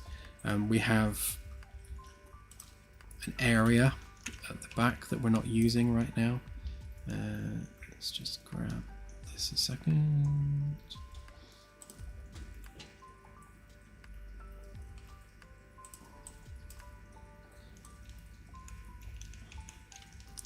Yeah, so we've got this area here at the back, which we're just not using right now. So here you can see the security office. It still needs like finishing off there a little bit, but you've got the brig cells there. You've got a firing range here, and these are just offices. So the security guys will be hanging out here for the most part. But that's just one deck tall, so obviously above that we can have other stuff. And this whole area here, we've got 2 decks worth of rooms we can add. So we'll probably make the steward's office here somewhere. Things like HR will be around here, like the laundrette will be around here. So there's a bunch of stuff we can add to that. We've also got some space along here as well for additional rooms if they are needed.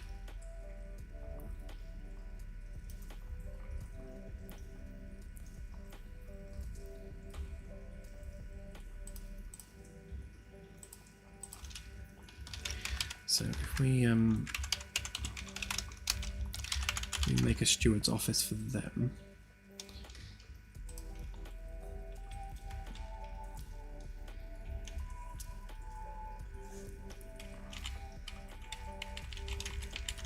so they'd be on shift 1, and then we're going to have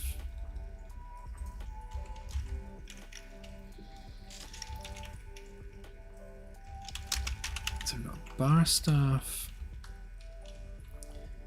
So we're going to need 3 for the VIP lounge. We're going to need probably at least 6 for the other bar, 2 per shift. So 1, 2, 3, 4, 5, 6.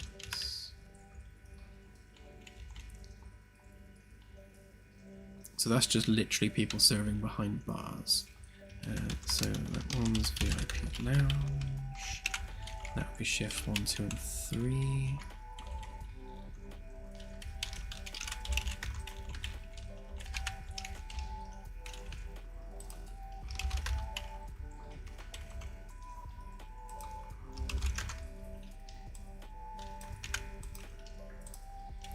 And then we've got sports bar. That's down on E deck.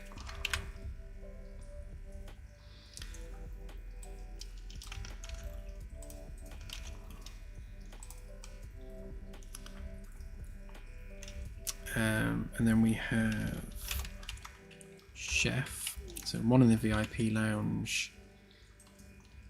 I guess 3 in the VIP lounge because they've got 3 shifts. So again, 1, 2, and 3. And then we got 1, 1, 2, 2, 3, 3. Why do I have 1 extra?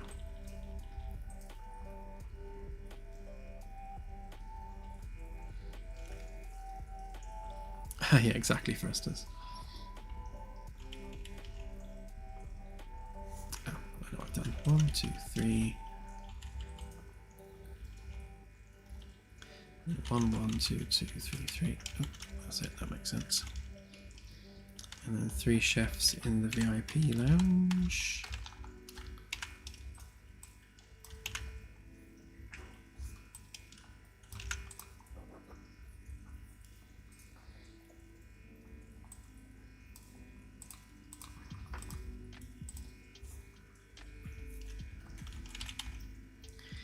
And we need mess hall. So let's go with, I'm going to say 2 chefs for the main mess hall. That might be a little bit understaffed.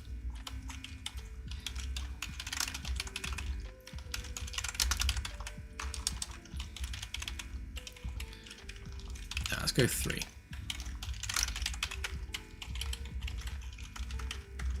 Again, we can adjust these numbers as we need to. So they're all on shift 1.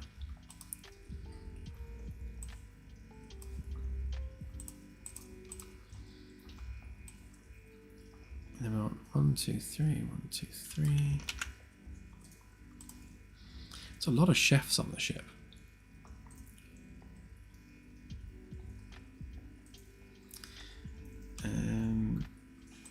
Right, then we have waiting staff.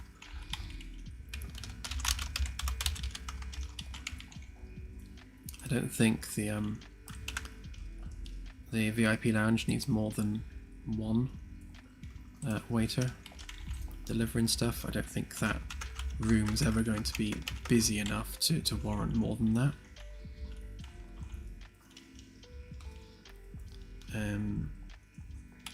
And then we need, so we probably won't need any in, I don't know, I guess in the bar we're going to need someone running around like taking up glasses off tables and stuff, so maybe add a couple there. So that'll be 6 in total. So that's sports bar.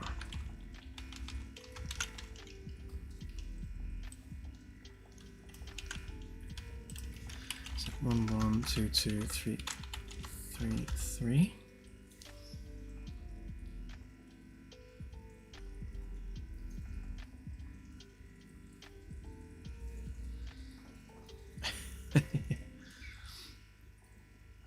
MasterChef's also a TV show.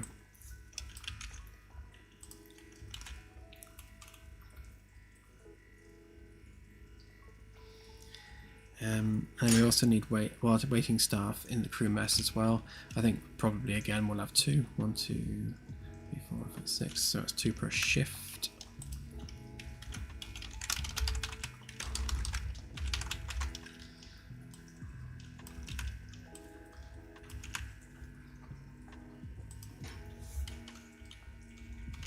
One, 2, 2, 3, 3. So do our numbers still add up? Nope.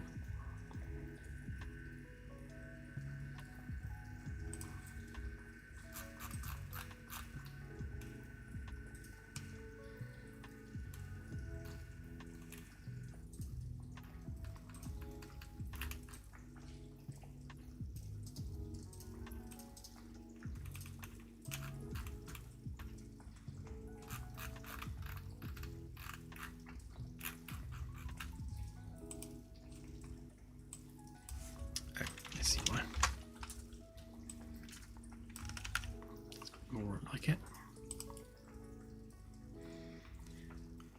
Yeah, it's amazing. You need almost as many stewards as you do the rest of the crew, just to keep the rest of the crew going on their shift.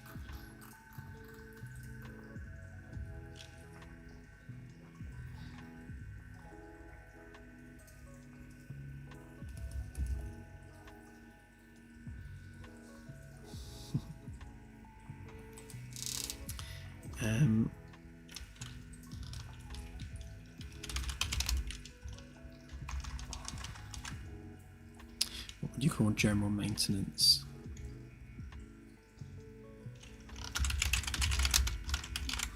Just maintenance crew, I guess.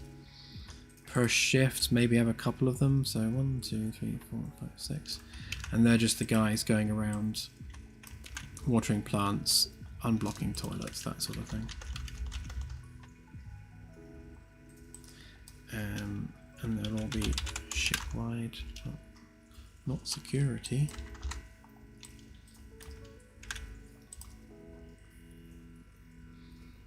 Yeah, so they'll be going about just dealing with stuff as needed.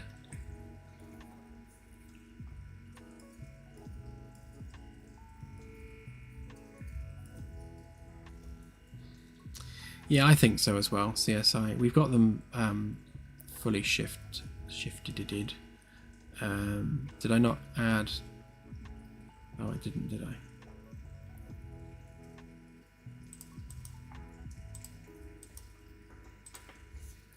Yeah, you're quite right. That should be definitely one per shift.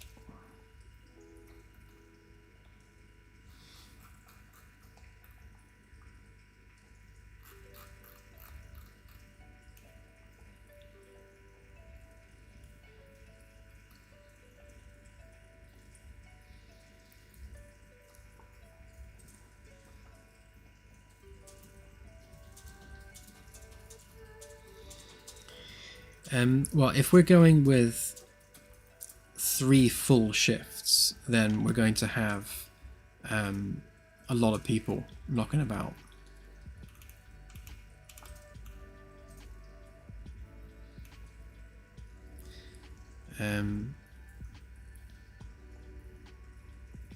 So we've got a few extra people on shift 1, but yeah, if we start adding scientists to the labs overnight, then that's going to push this number up quite a bit.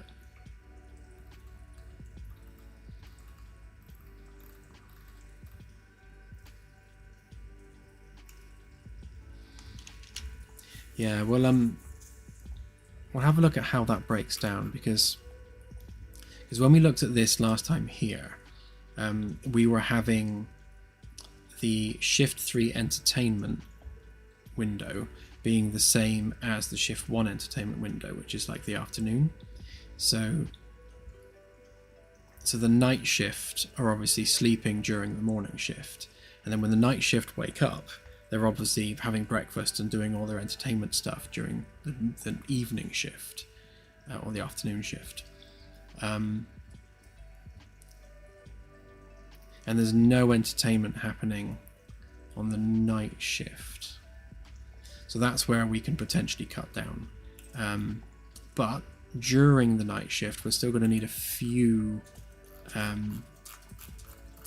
people in stewards doing a few bits and pieces around the place.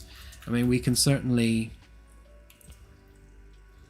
So we can't close down the mess hall on the night shift, because people that are on the night shift are still going to need the mess hall to go and have lunch and stuff. But yeah, it doesn't need to be as heavily staffed as it will be on shift 2. Shift 2 is going to be the real busy one, because you've got 2 whole shifts all on up and about doing stuff at the same time. So we will rejig these numbers as needed and change the shifts as needed.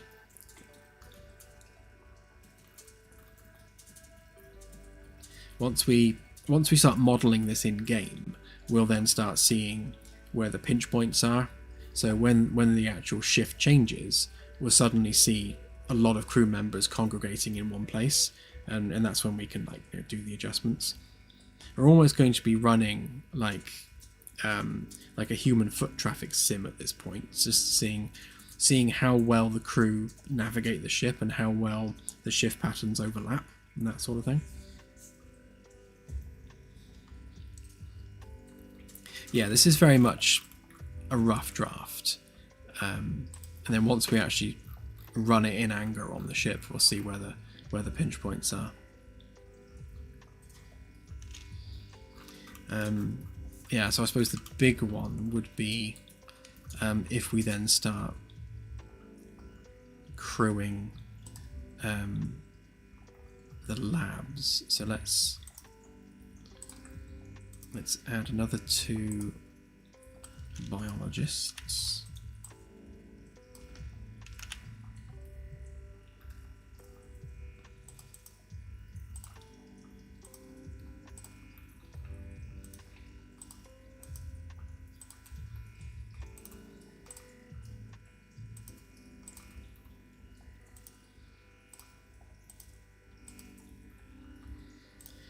having the labs manned overnight certainly makes it easier from a mechanics perspective, because we're not having to have the player have too much downtime where they can't get stuff done, because that is going to be frustrating.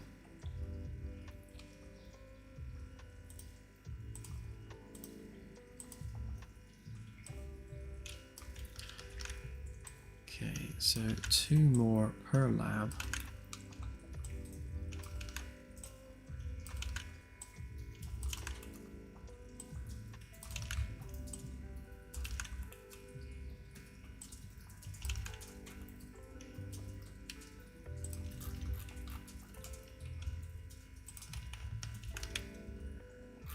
So that takes us up to 169 there and 173 there. So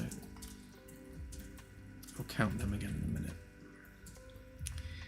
a minute. Right, so that would be 1, 1, 2, 2, 3, 3. There, and there, and there, and there, there, and there. There.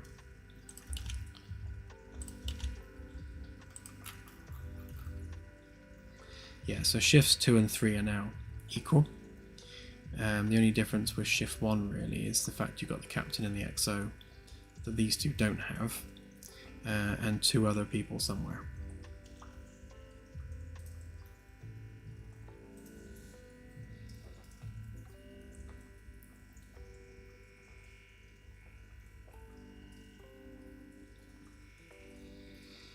Yeah, translating this into the game is going to require maybe using a data table, but I'll see how we do it.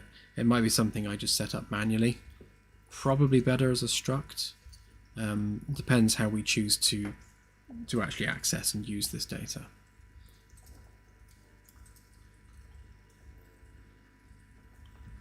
Definitely, AJ. Yeah, I mean, spreadsheets are the future.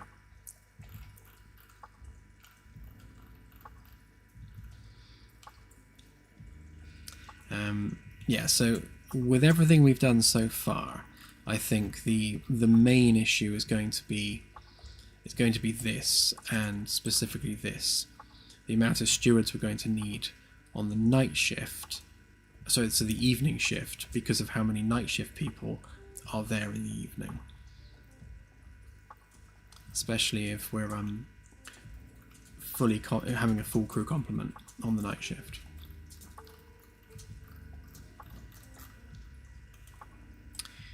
Right, so deck chief. He's going to be into the deck office. So the deck crew office is going to be above the shuttle bay, looking over it. So it's going to double up as the shuttle control room. So it'll be a fairly large room. It will have an office at the back. So that just kind of oversees that sort of stuff. I don't know what the subordinate would be to this one.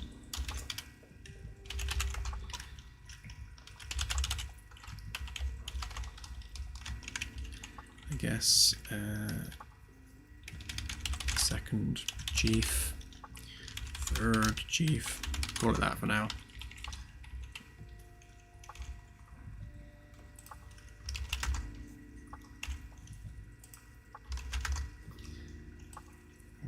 Deck crew, shifts 1, 2, and 3.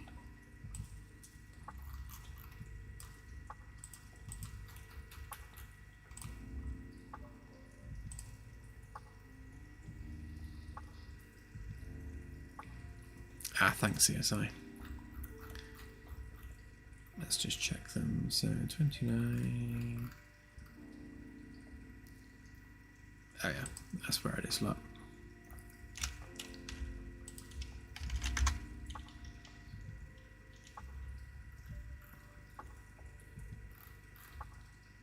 So it's saying 173, which... Oh yeah, we're still missing a couple, aren't we? So 10 to 28, 29...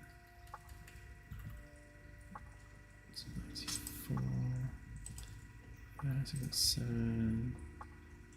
5, 6 and 7.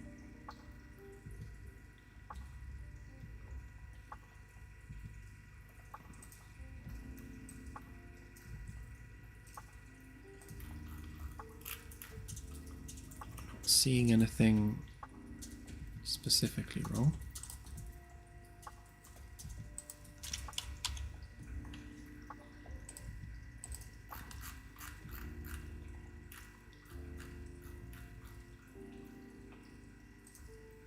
Weird. I'll double check it properly afterwards.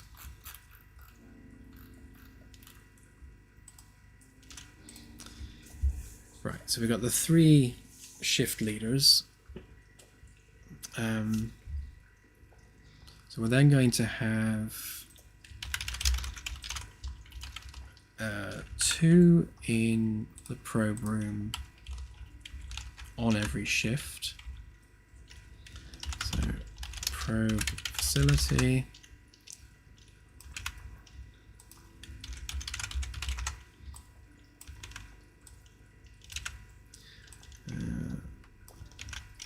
And that would be 1, 1, 1, 2, 2, 3, 3. And we've got helm, which is a bridge station. And that's going to be shifts 1, 2, and 3.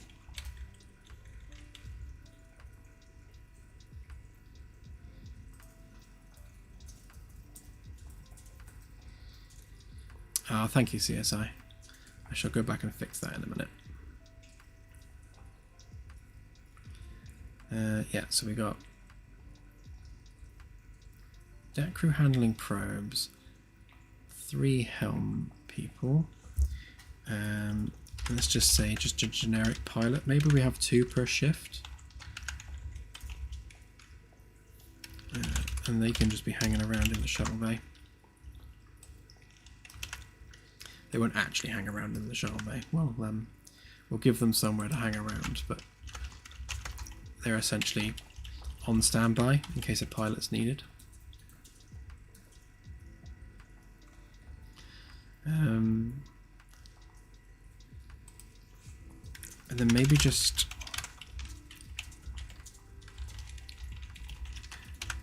another couple of people just doing deck crew stuff.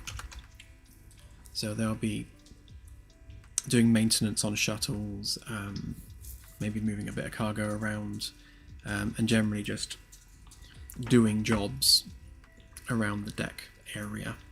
Again, for moving the bulk of the cargo, I think we'll just use robots for that.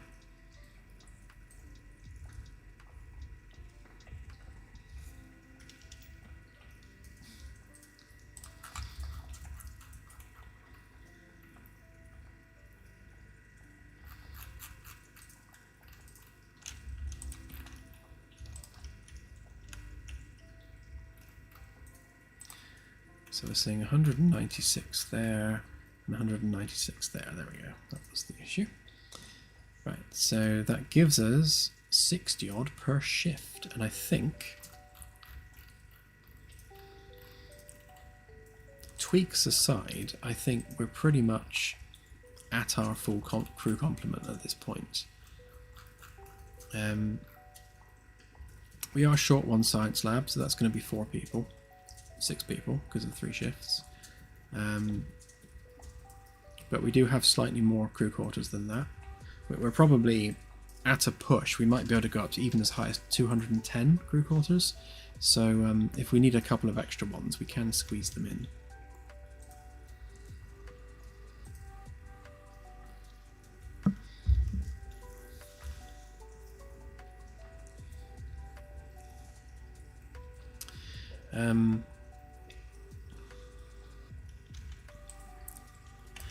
Okay, so here's the next thing to work out then.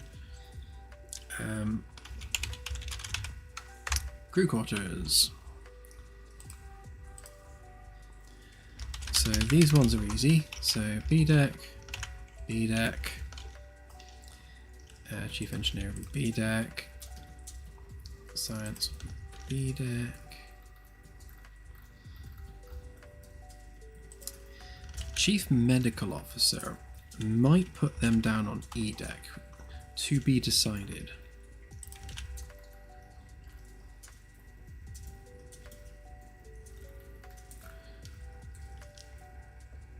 Yeah, then we've got the deck chief and the chief steward. We don't know whether we're going to put them on the VIP deck or not. So if we start counting quarters, then B deck. So that's out of 6. B deck, E deck. And then we'll work out how many we got per deck there. So if we borrow that little search there, so that would be H.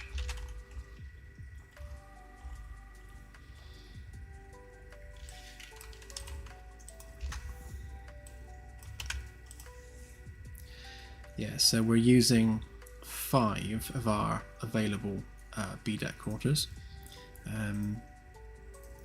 So Captain, XO, Chief Engineer, Chief of Security. Hang on a minute, did I? Oh, Chief Science Officer and Chief of Security.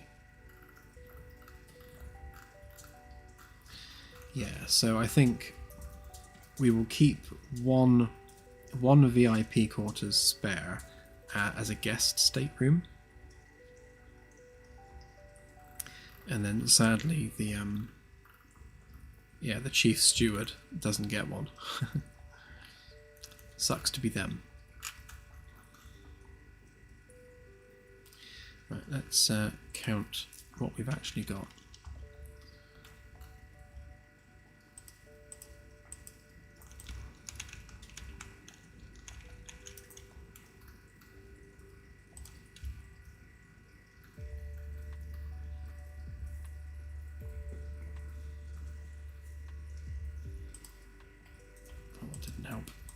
Okay, so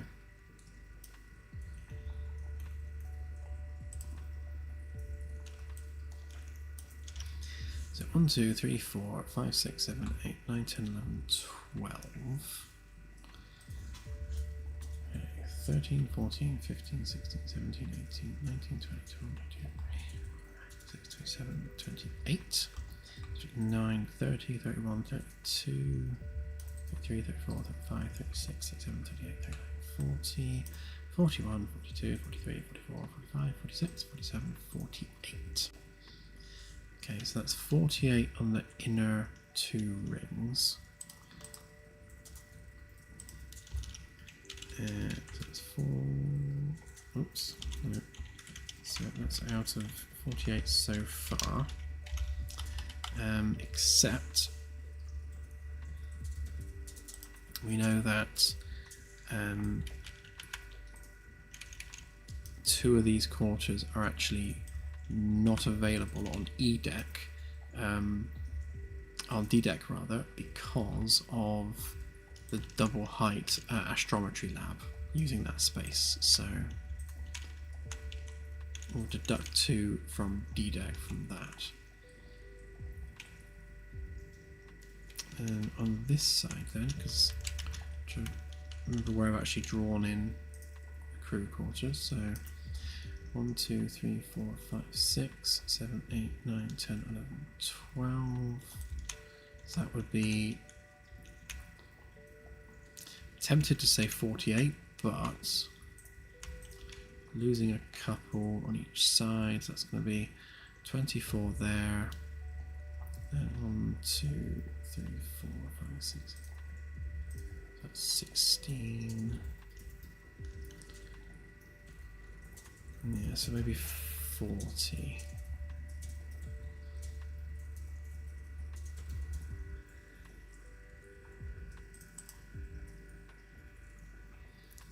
Right, so we've got 88 there.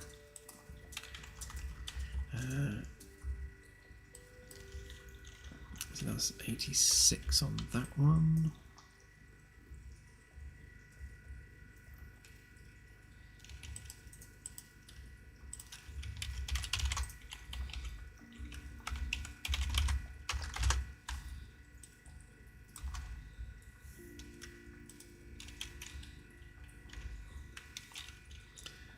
86 plus 86 plus 80. So 180 so far.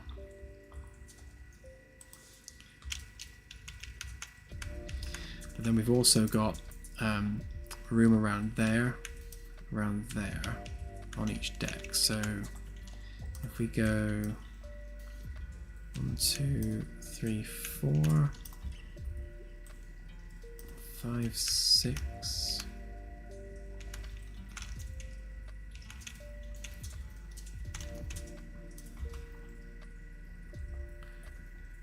That's 4.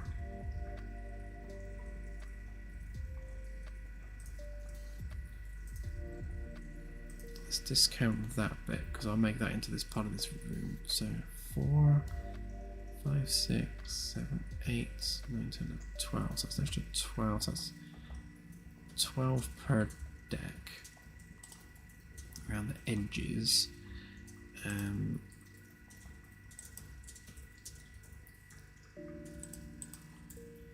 So if we say extra 24 in total takes us to 204.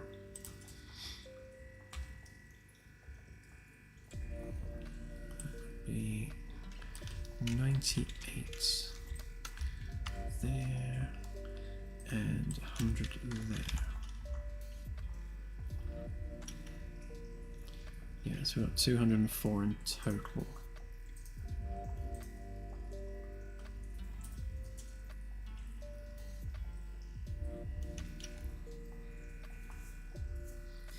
Yeah, so what we're doing today, and this is basically prerequisite work to actually having assigned crew roles aboard the vessel.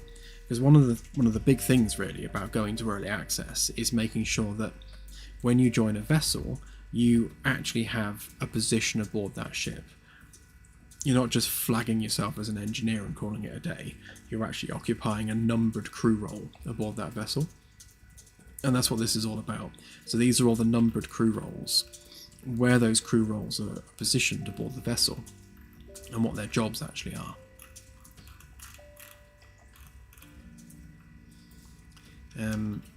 But of course, those crew members also need crew quarters, so we're also doing quarters assignment as well, just to see where we're putting people and making sure we have enough rooms to put them in.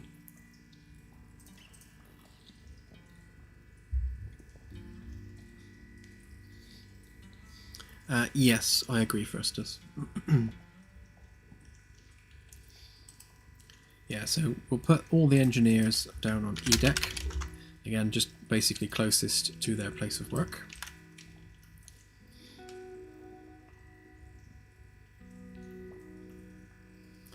And all the science people will be on D deck.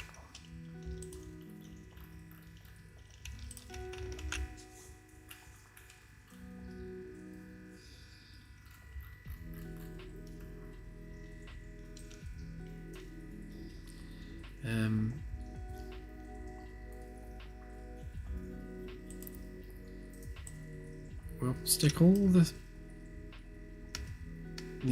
medical staff on E deck for now.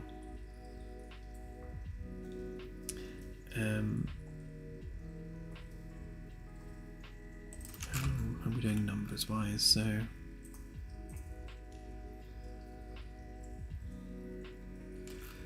yeah, so we'll stick all the security people on E deck as well.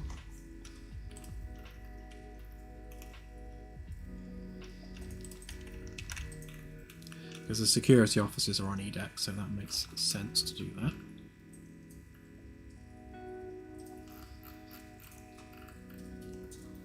Okay, and may as well stick the stewards on E deck. Hang on a minute.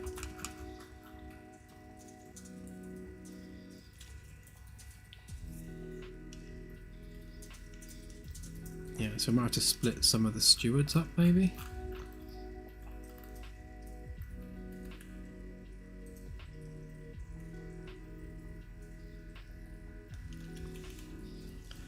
So it makes sense for the security people to be on the same deck as the security office.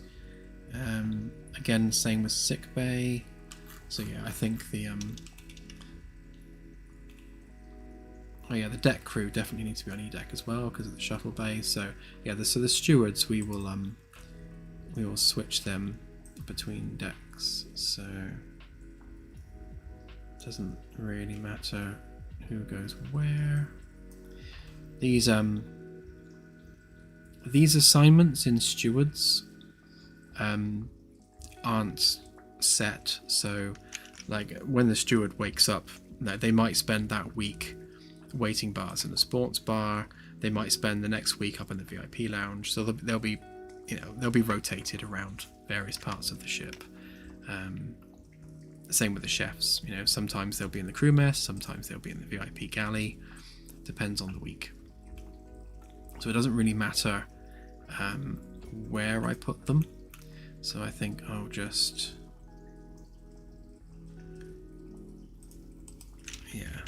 start these ones from D deck.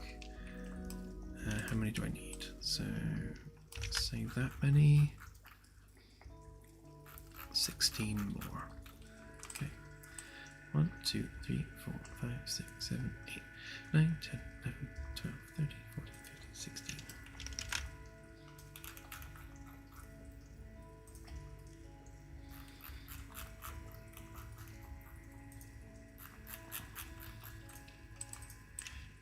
And 2 more for luck. There we go. That's looking at a little bit less fuller. Okay, so we have 3 essentially fully equipped shifts on the ship, and we have everyone in crew quarters, so we know what deck we're going to be putting them on, and yeah, it's starting to look like a crew.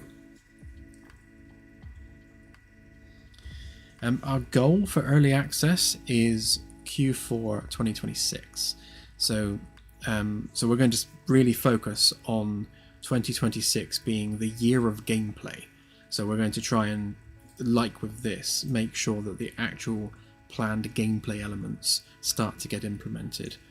Up until now, it's all been, tech demo stuff. Like, how's this technology going to work? How's that technology going to work?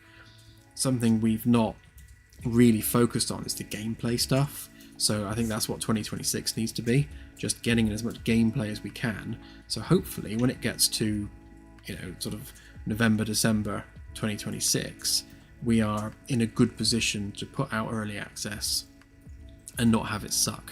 Because obviously once we go to early access, we're then open to reviews, and we don't want, we don't want to get review bombed because we don't have any gameplay.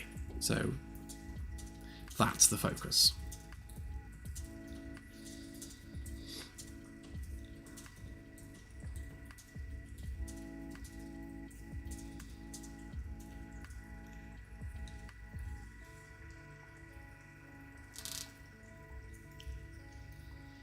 Yeah, we've got the breadcrumb trail system from the tutorial, so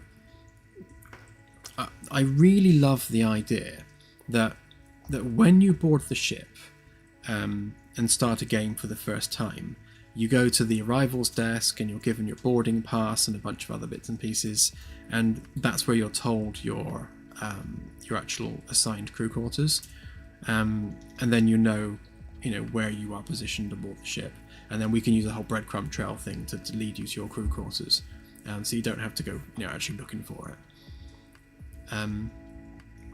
But yeah, I like that we have assigned quarters for all the different roles aboard the ship. I think that's it's nice to get to that point. Okay, so we've got about an hour and a half left on stream, so let's see if we can start getting 196 NPCs on the ship actually doing a shift, because that would be interesting to see.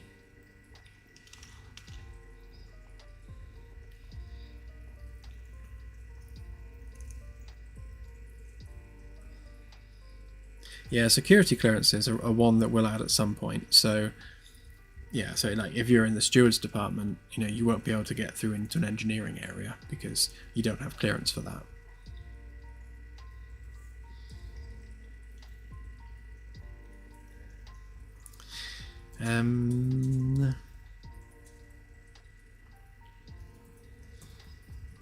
What's the best way of doing this? Obviously, I've grey boxed out the quarters for these rooms, but I haven't done these ones yet, so we can't easily assign crew to these yet because they can't get to them. But we can do these ones. Before we do that though, let's see if we can build a shift manager.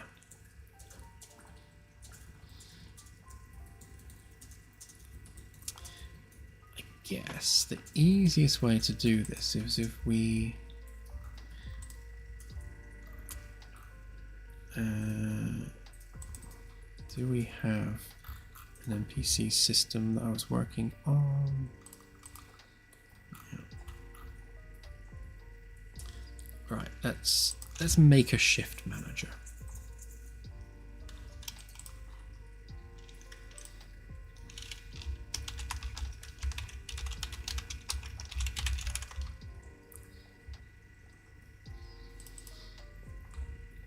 So, brand new blueprint, starting from scratch. Let's see what we can do with it. So I think the first thing we need is a current shift ID, and that's just going to have to be an integer.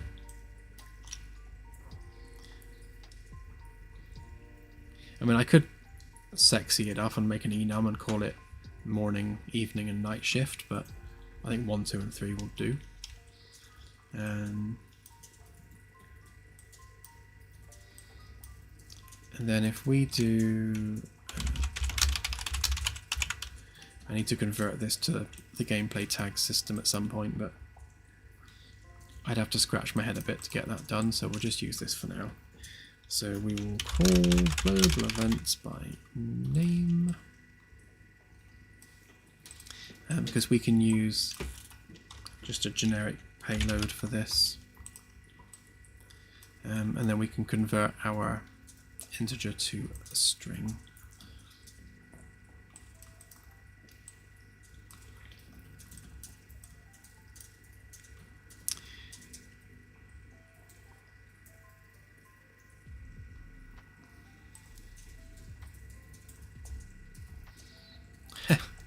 Hey Nick, good to see you on stream. Yes, I certainly will, thank you.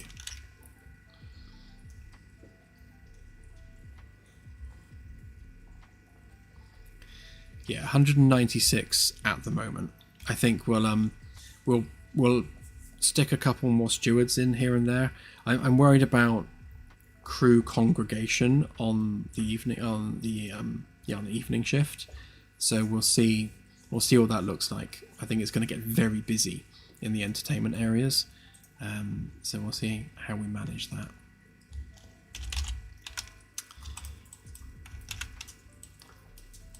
Right, so I think we don't want to do anything until like the galaxy's generated and stuff. So we don't want any of this kicking off until then.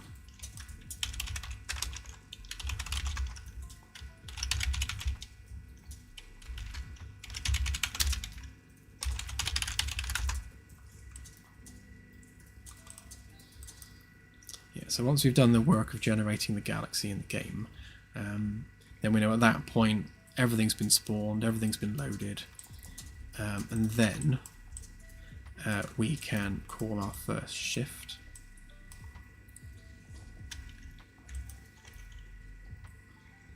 And probably run a timer. Actually no, let's timer by function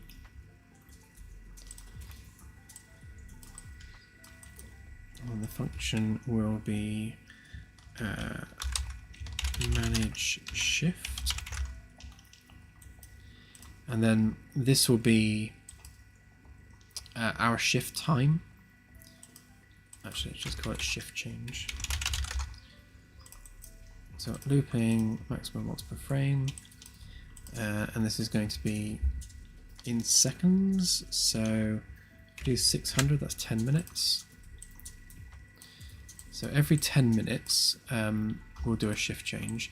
Obviously, this value will be something that will have the player be able to configure. So depending on how long you want each shift on the ship to be, we'll just have that as a configurable. Right, let's get that. Right, let's make a function and make sure we call it the same thing, which was change shift. No. Shift change. They have to match or it won't work. Right, so we get our current shift ID.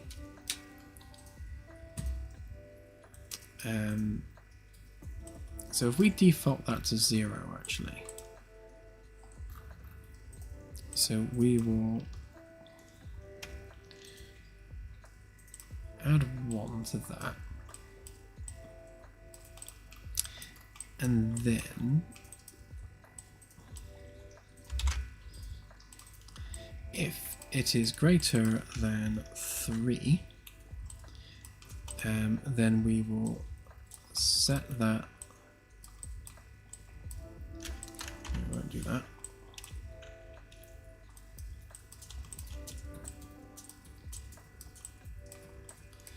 It's greater than 3, then we'll set it back to 1.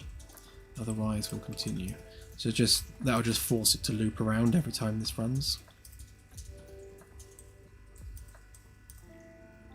And then we will simply call our global event.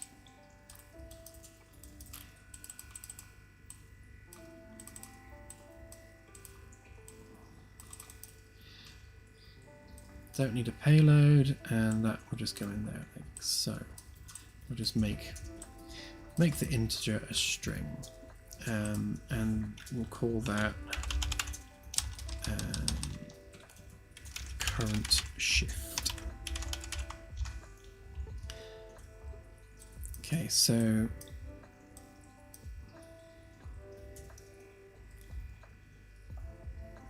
what's going to happen is every 10 minutes we are going to initiate a shift change. Now I think it will fire immediately the first time and then fire again 10 minutes later. We shall see. So all of the NPCs need to have shift awareness now. So depending on what shift we give them, and I think that shouldn't make a difference, but that's how bugs happen, so I'll just separate that out. Okay, so that should be it for the shift manager. So all we need to do is just pop that in the world, and in fact I'm going to, just to make sure that this is only running on the server, we're just going to do an authority check, because we don't want this running on clients. This is a server thing only. So yeah, we'll just make sure that the server is the only thing sending out this message, just to avoid any confusion. And then on the NPC,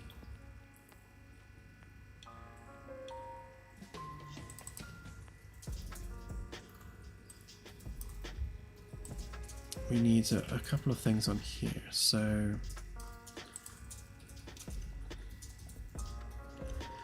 we want assigned shift, make it exposed, make it an integer. So we need to tell each NPC what shift they're actually assigned to. and then we will change their logic based on whether or not they are on shift. I was going to do a boolean for that, but I don't think I will. We'll just do, does the assigned shift match the current shift? Should be easy enough. Where's begin play? There. No, that's not begin play. There's begin play.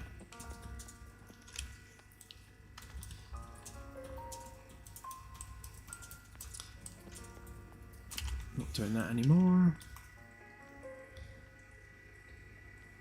Right, so yes, before we start doing anything,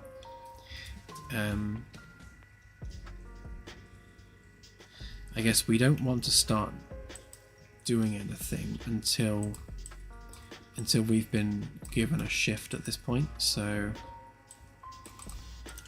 when we get our global event handler, and then we go bind global event by name.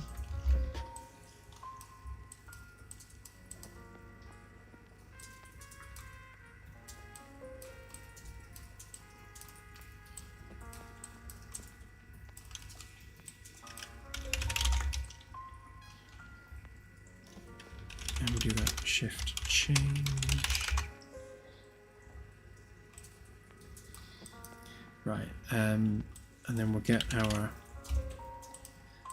metadata, which of course is the string version of our integer. So we'll just go to string, to int, string to int, that one, just to convert that back again, and then we'll do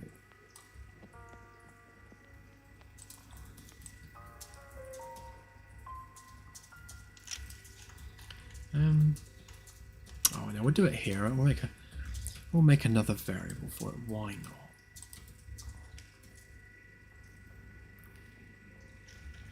We'll have an on shift variable. Make that a boolean. So if that is equal to that, then they are on shift, otherwise they're not on shift, and then we will do our thing.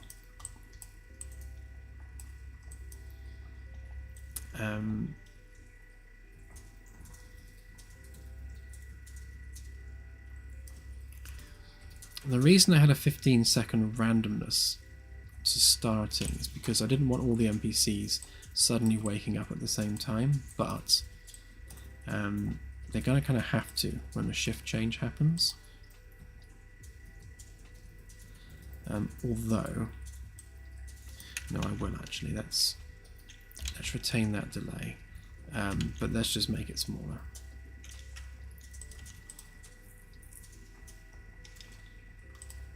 Five seconds. So yeah, so every time the shift changes, rather than all of them all reacting instantaneously, there'll be a bit of a delay across the board, so it smooths off the event so they're not creating lag spikes.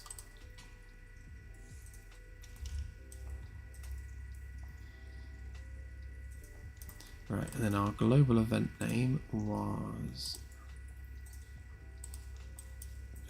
current shift.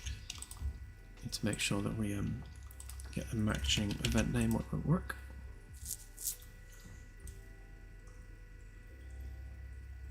Okay.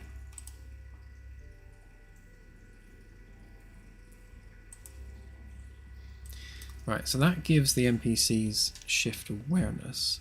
Obviously, we then need to give them a shift. So to test this,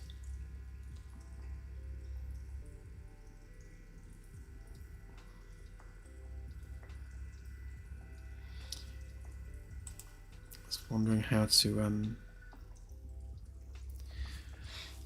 we can flag this. I suppose just add it to their debug text.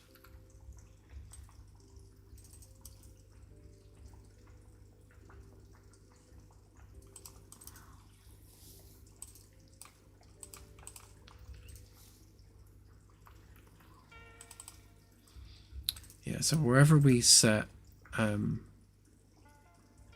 text,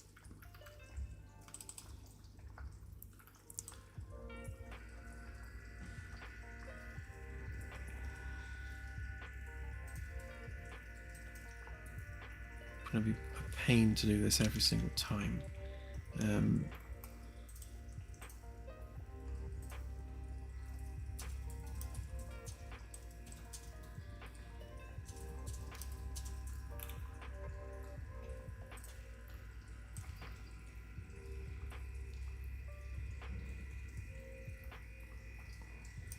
I really, really, really need to clean this up, and I keep putting it off and putting it off. I might, I might be reaching the point where I can't put it off any longer.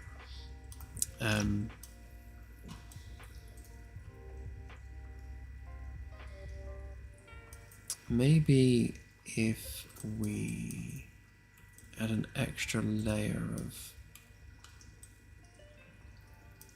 text there, yeah, perhaps we'll do that. Let's go to our nameplate. Find it from wherever it's been buried these days.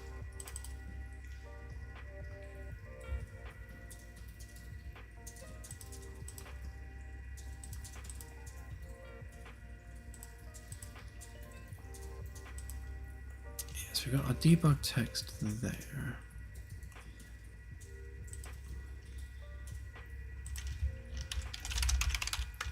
Let's just put some text in so that we're lining things up properly.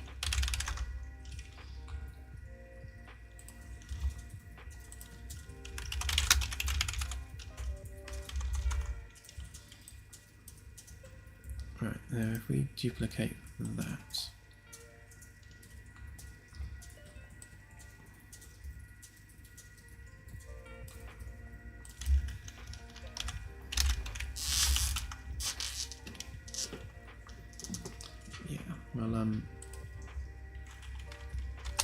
track that they are on shift or off shift. So like, yay, on shift, green.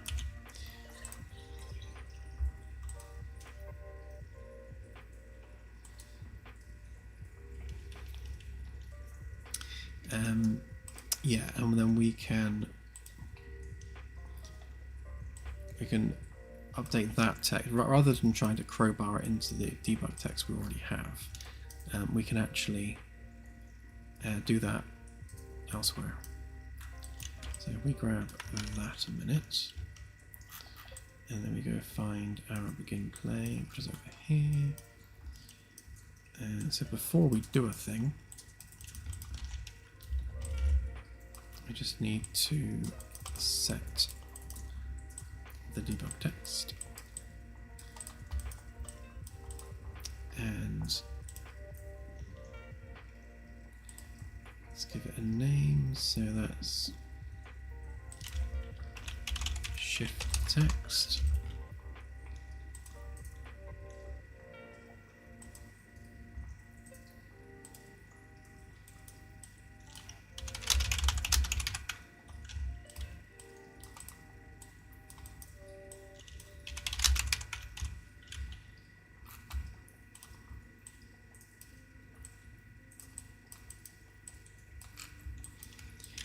Okay, and then we'll get our on shift variable, and then we will do a select statement on that.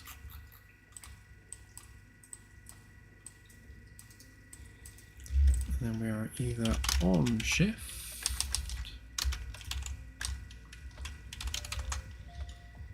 or off shift.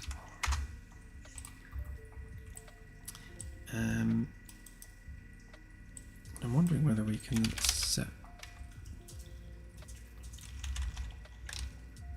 Oh, we can.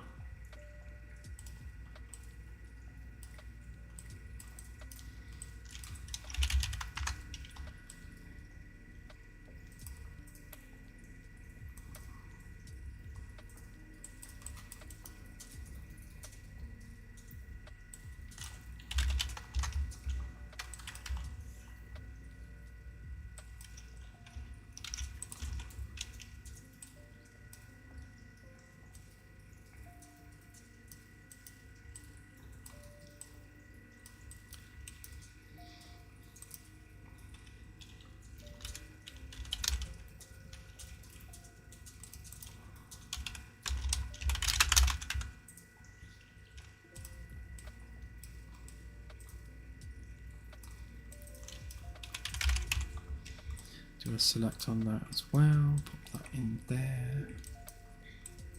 Oh, I'm going to do it from here actually. So if it's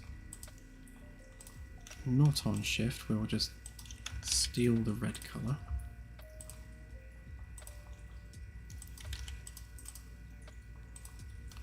If they are on shift, we'll get the same that and just change the hue.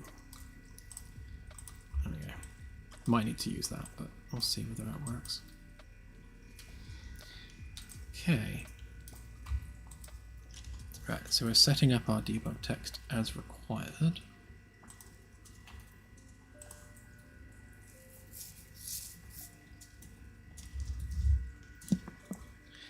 Good question, AJ.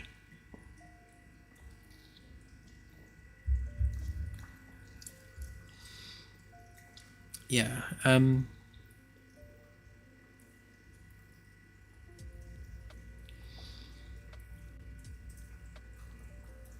I suppose it's up to the crewman. So whether you're sleeping after your shift or before it, I suppose it's up to you. As long as you're there on shift when you're supposed to be, I guess it doesn't matter when you choose to take your entertainment time. If you're planning an all-night bender, then I suppose you'd do that like after your shift rather than before it.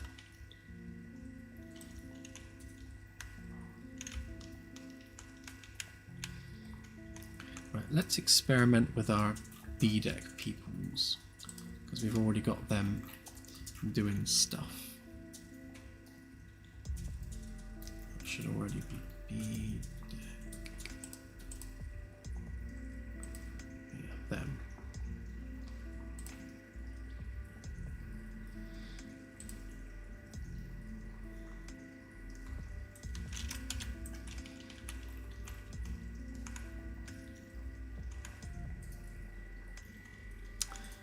Oh, curses. The UI is too small.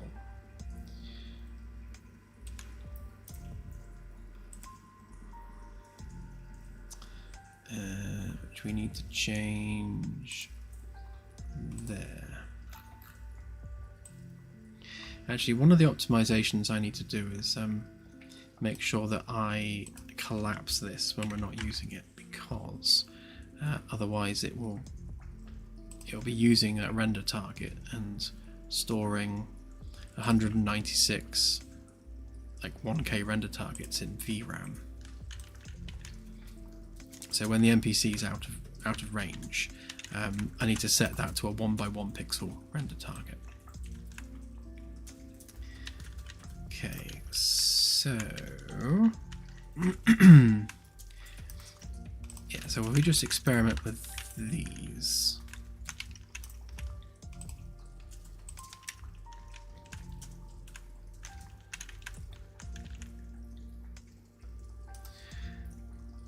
Let's make you shift 1.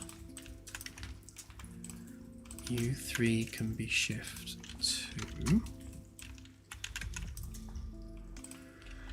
And then you guys can be shift 3.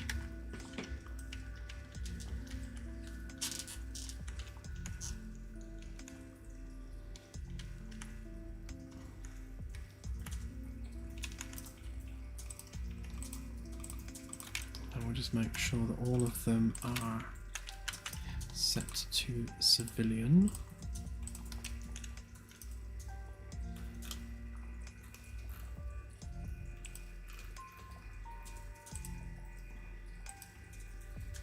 So I can see which ones that we're experimenting with. Right, so that should at least update what's being written above their head. And we then need to adjust what's happening over here. Now right now they are always free roaming. So what we need to do here is stick a not boolean on that. So if they're free roaming, or they're not on shift, then they're going to free roam.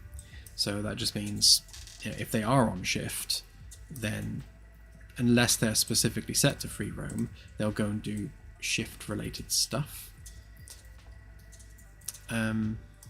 Obviously if they're free roaming, they're not using the bathroom, but we will eventually drive that from bladder, and that's something we'll add at some point as well. To be honest, we can add that quite soon. At the moment we're just rolling the dice to see whether they need the toilet, but we can actually start doing some bladder stats and things on them.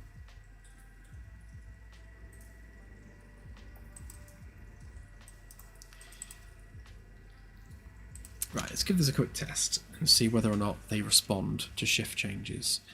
And then I'll change the shift length to something stupid like 10 seconds, just so we can see it in action.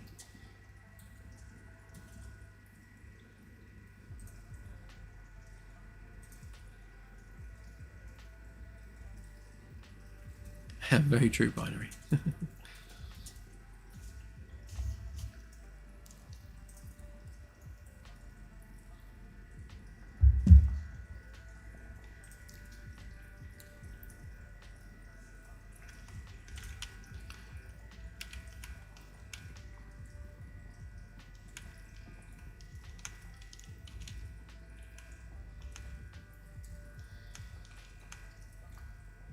Right, so none of those have been updated.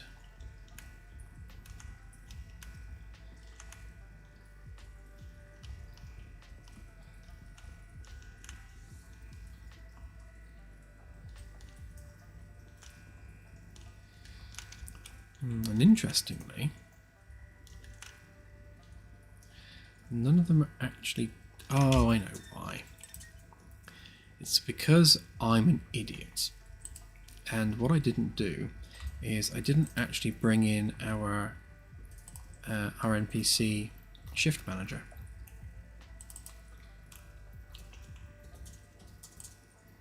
So that needs to actually exist in the world. Funnily enough, over here we have some little servers. And I've mentioned this before, but I really love this kind of meta idea where we'll have server racks in the server room that are running actual game systems. So our like NPC shift manager is actually going to be physicalized as a server, and as it does stuff, lights on the server will be flashing. It will just look like a generic server, but if you know, you know. Let's grab our static version of text render, and we'll stick that on our shift manager just for the funniness.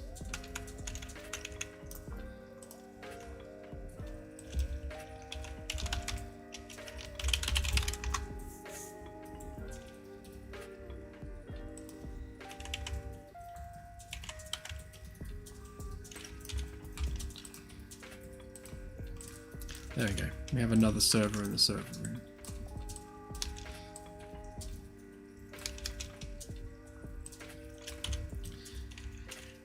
Okay.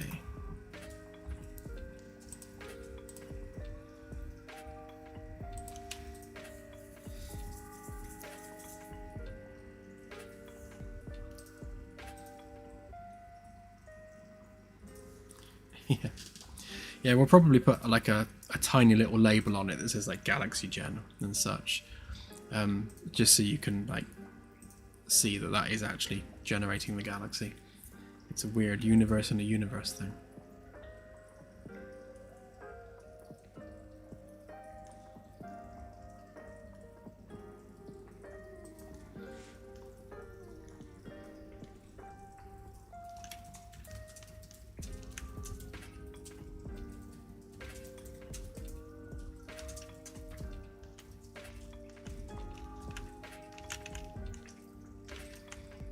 So it might be the case that that didn't actually do anything. Are they actually trying to do something?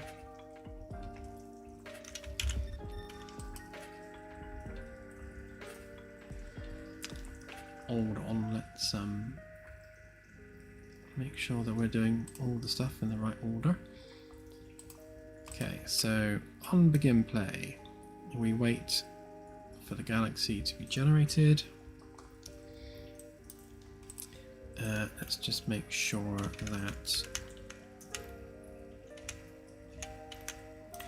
that's loaded immediately. So ideally we want that to be on the persistent level, which it already is.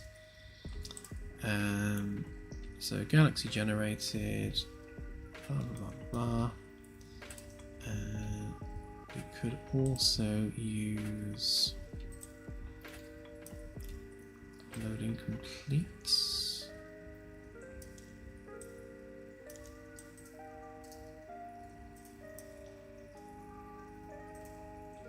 Yeah, that is the final thing we do. I'm trying to spout it right. So start doing our shift change, which is doing that. Right, so we put it down to 5 seconds, so at least we'll see that changing on the NPC's heads. At least it should do. Right, so every 5 seconds we're getting our current shift ID. We're adding 1 to it. If it's over 3, we set it back to 1. Otherwise, we continue. We are broadcasting out current shift. We're adding our shift ID as a string.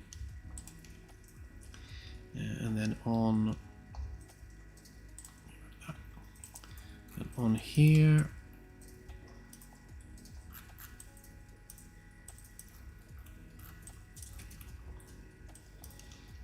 let's make sure that's the same.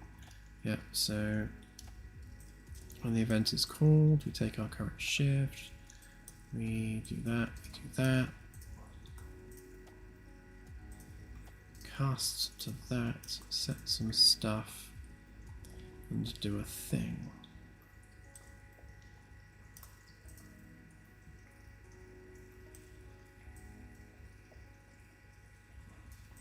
Okay.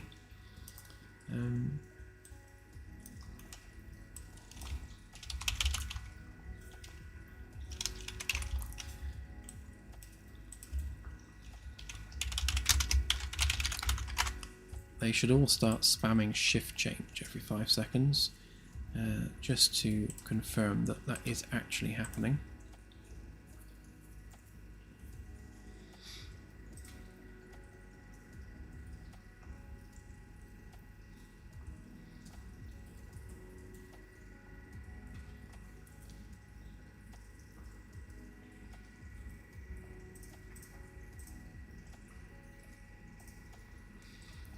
Yeah, I definitely want a terminal window for things like naming the ship. So you'd go to the server room and actually change the name of the vessel using a terminal, because that's like what you'd do in the real world.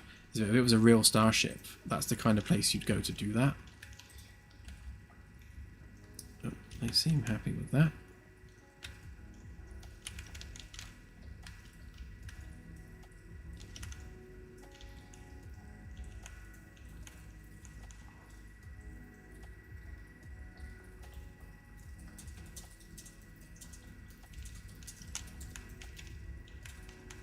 Okay.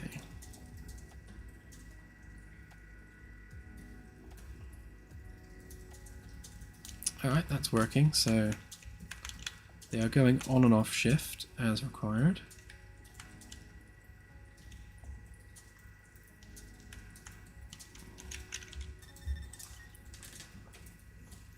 Progress.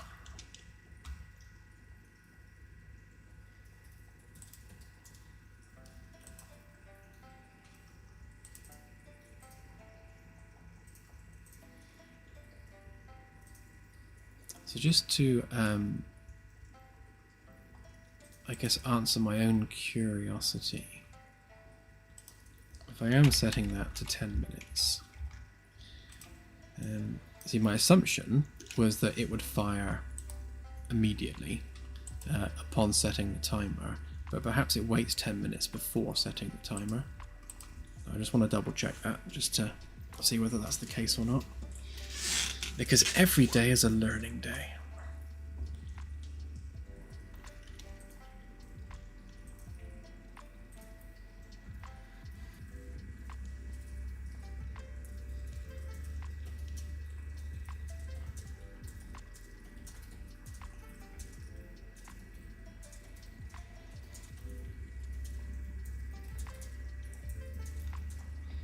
No worries, Jim. Have a good one.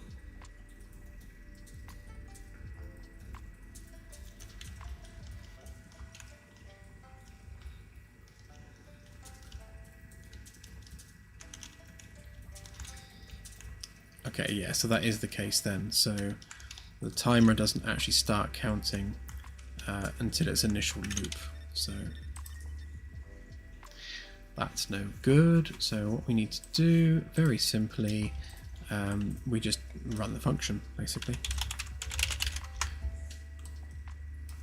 So we start the timer running, run the function anyway.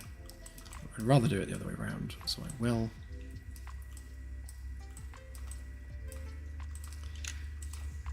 Yeah, so we'll set them running, and then every 10 minutes they will then change their shift.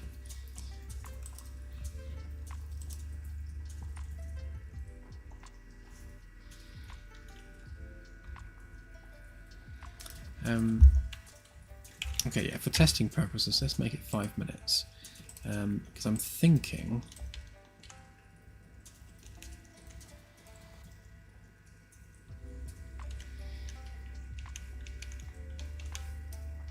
let's get rid of these people that are just milling about a minute.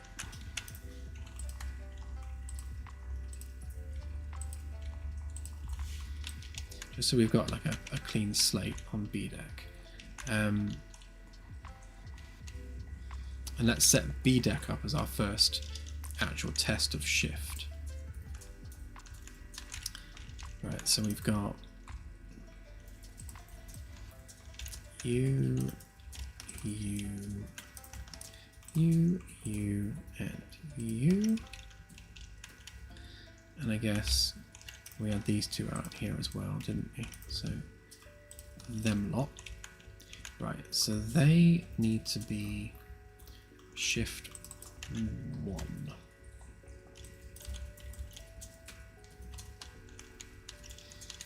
Okay.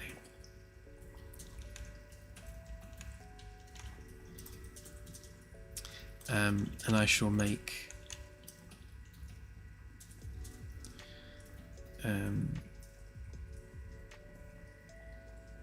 yeah, if they're assigned 0, then they should always be off shift, but let's just get rid of the text for now.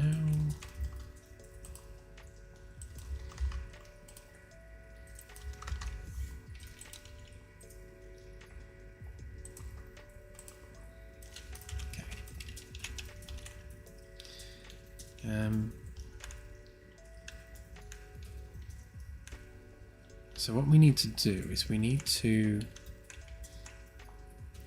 give each one of these an ID and a crew quarters.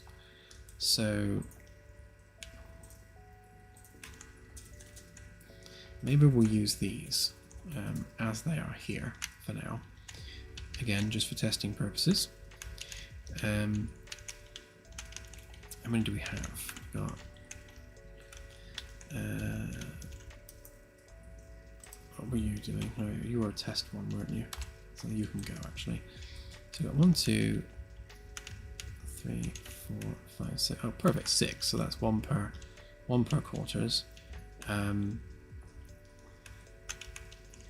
Yeah, and then we'll have them go to work and then go away again to their crew quarters. So we will need a point of interest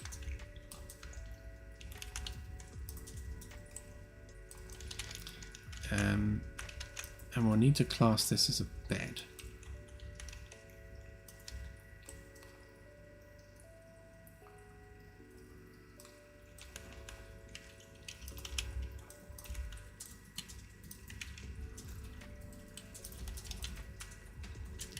Where's the doodah?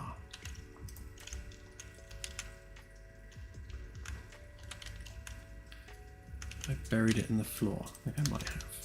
Oh, I did. Yeah, there we go. Right. Yeah. I guess we'll have them facing the bed.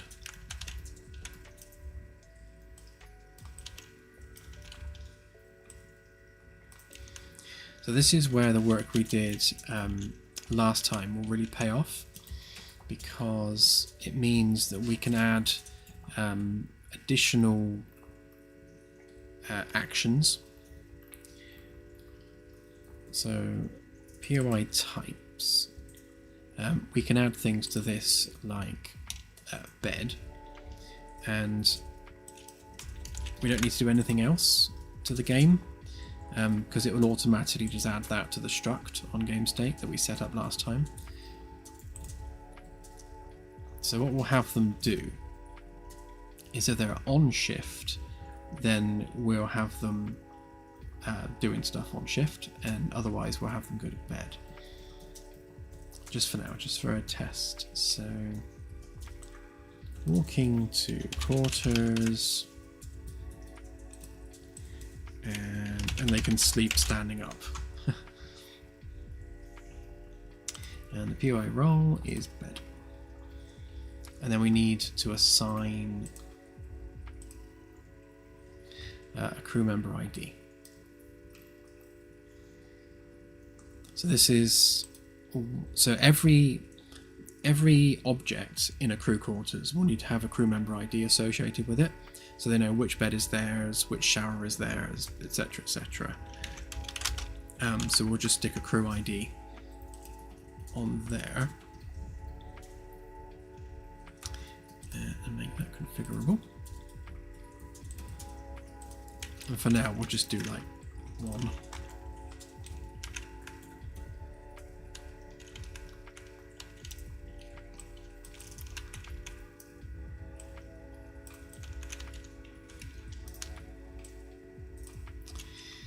And 2.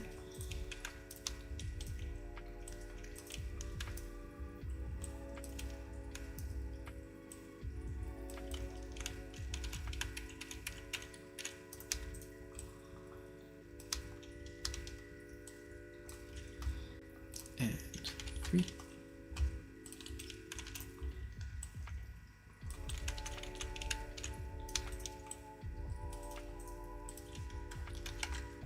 4.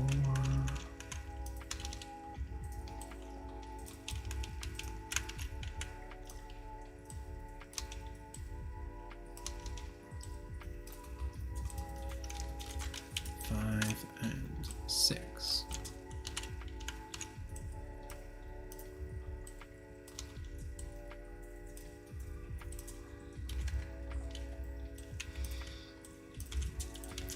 Right, so those are our bed locations essentially set up. Obviously in the future the bed itself will have that tag associated with it. And then for each crew member we need to actually give them a specific ID. So as much as they have an assigned shift, they also need crew ID. That is their assigned crew member number.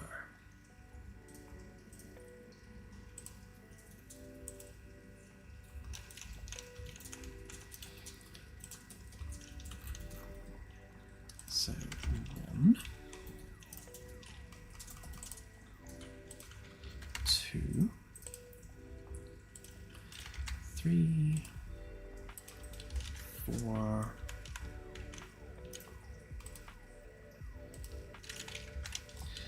5 and 6.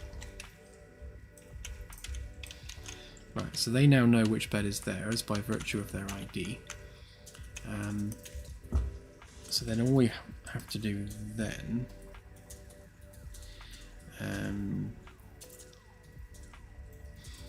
Ooh, no, this is going to require an additional step, isn't it? So,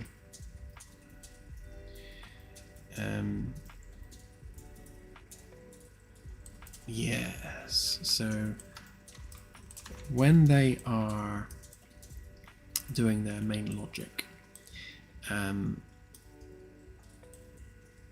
they are looking for, where are we?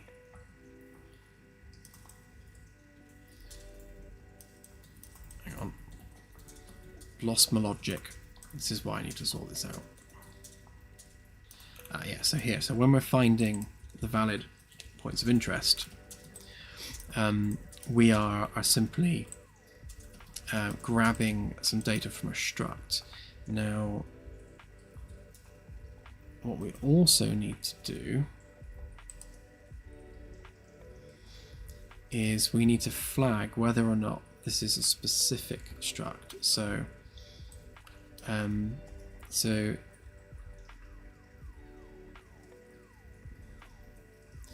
right, we'll go back to making that free roam as a separate check. So if they're free roaming, then none of this applies. They're just free roaming. So we can ignore that. And then we'll do our shift check. So if they're on shift, they will go ahead and just do the usual. If they're not on shift, then we need to do our point of interest search separately.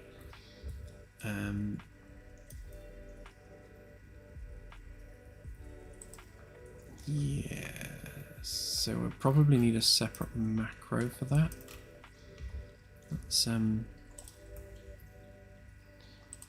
Let's do exactly that, in fact. So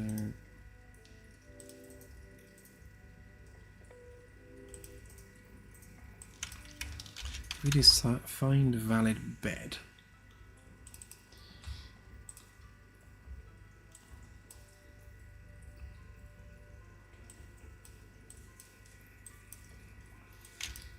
So that's going to search for their bed specifically.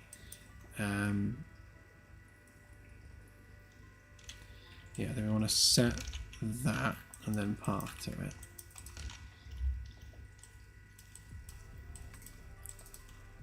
There's only going to be one bed at the moment. And then we'll path to that point of interest. So the real meat is going to be in here. So we don't want roll. Instead, we want player ID. Sorry, no, player ID. Crew ID.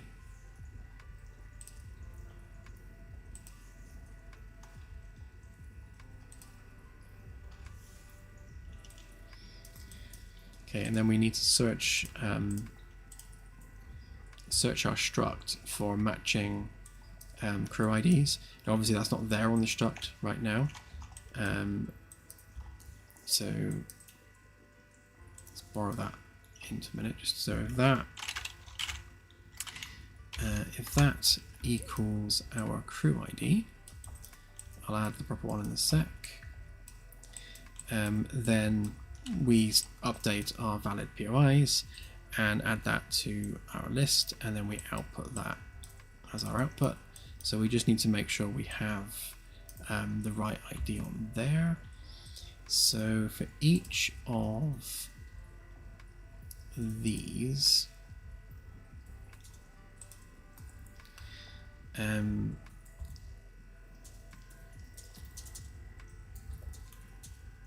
yeah, we need to grab our crew ID and plug that into the struct. So we need to now edit that struct with everything that we need to do. This is probably going to cause some bugs, but that's what you get for editing structs. So we need to add a variable to that, make that crew ID.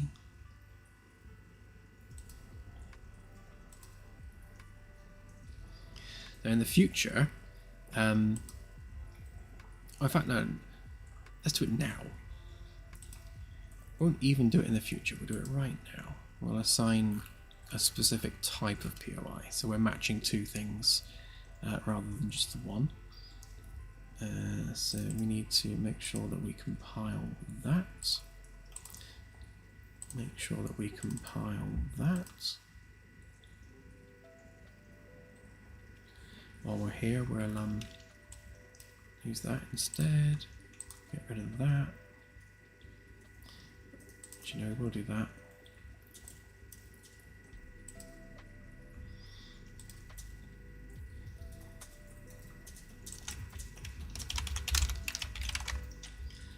So the the input I deleted, we'll just add back because I think we'll need that for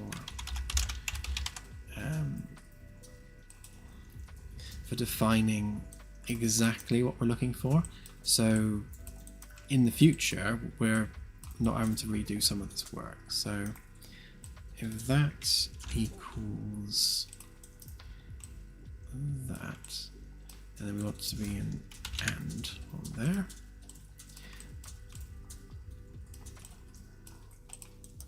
So specifically, the type of POI we're looking for and the crew ID both must match for that to be considered a valid point of interest for the crew member. And then we will simply make sure that we are looking for beds. So that's the bed, and then the crew ID goes into there. So basically we're looking for whichever beds are assigned to this crew ID.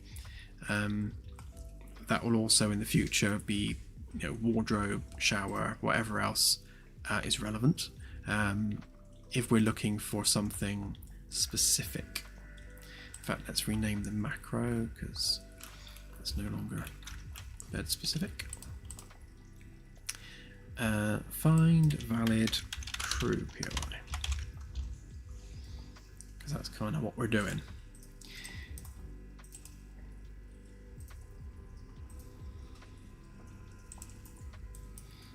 Right, so this is now looking for something with an ID. The POI is now that I've connected that up, it's now saving that data into the struct on GameState. And GameState itself is going to need compiling, otherwise it won't package.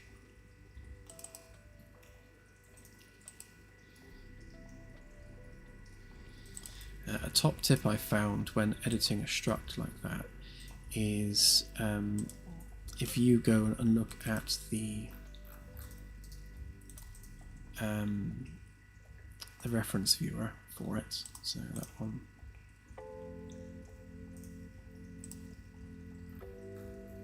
Hang on, make sure that is actually the right one. No, it's PI types, wasn't it? Reference viewer.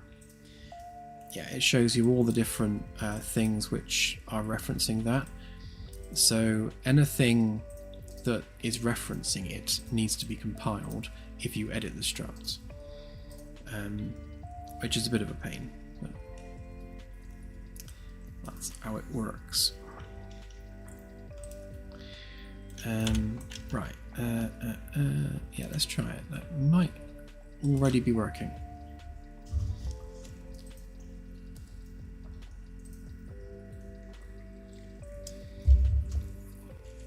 Oh, good night, CSI. I think I missed you leaving.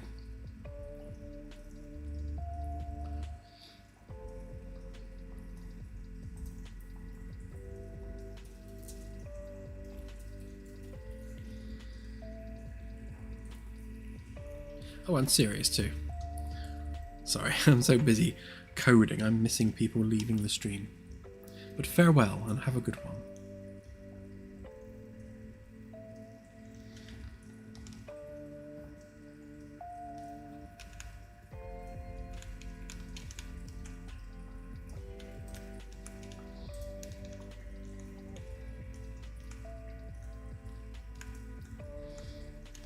Okay, so they're on shift, they're doing their thing. We're Really important business, gazing out into space.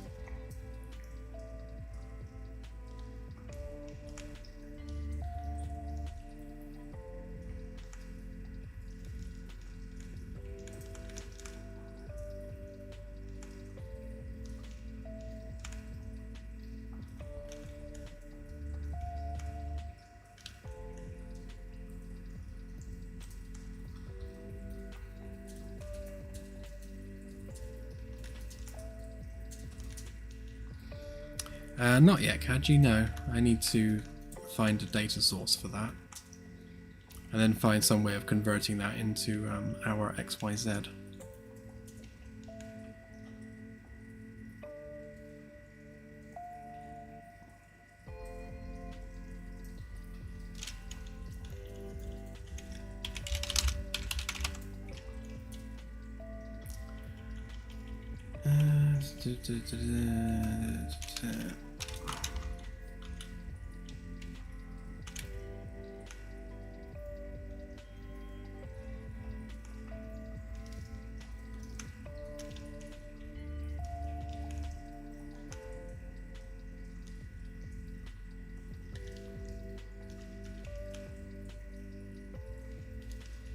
Shouldn't have left the timer at 5 minutes, really, should I?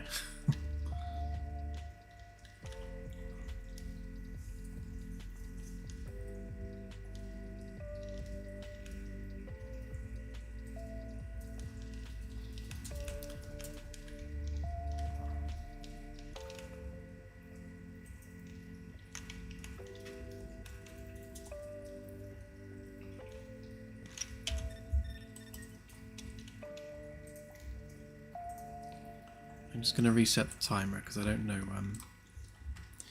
know for how long we're going to be waiting for them otherwise. Yeah, we'll do it as 1 minute, so we don't have to wait too long. Actually, one other thing has just occurred to me. I think if we look at the pathing, oh yeah, look, we need nav joiner what's it's on there, so let's grab a nav joiner what's it. Where do we have a spare one? There's one.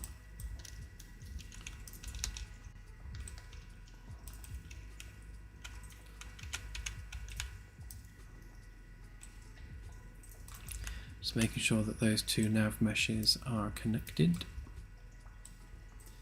I don't know why it's struggling with these doorways so much, to be honest, because the nav agent can easily fit through that door, so that is a mystery.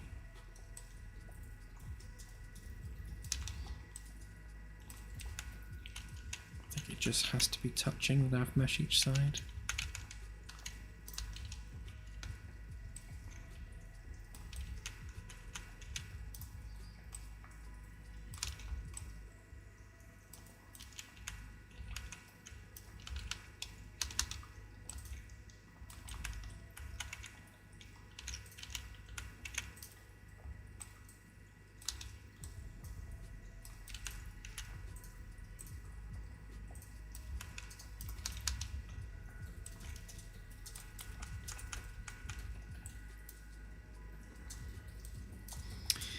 It is not MDTA, no. So, well, at least the current nav mesh isn't.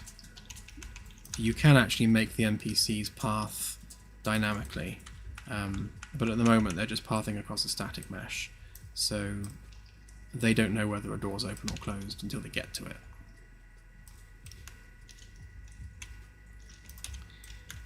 Right, so if I build paths, that should fix that, but I can't build paths until I've turned on all the framework levels.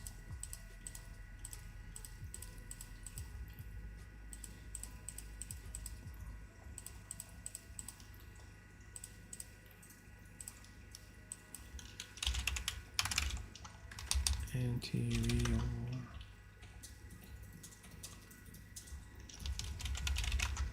Don't need the ceilings, just the walls.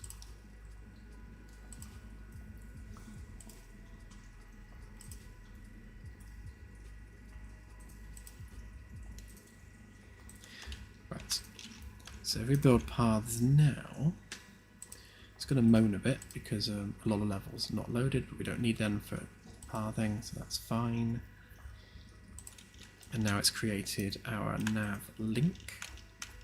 Let's make sure that each one has one.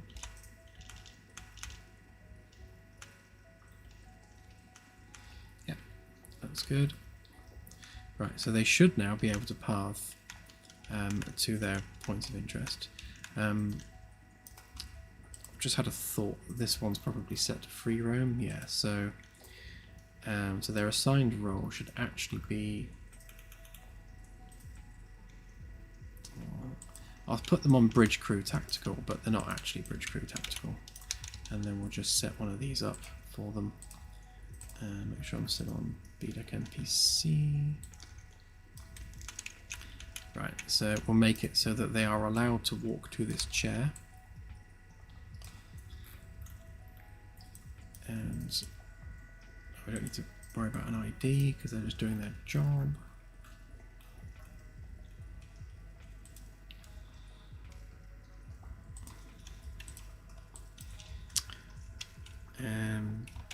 Manning security desk. Walking to security desk.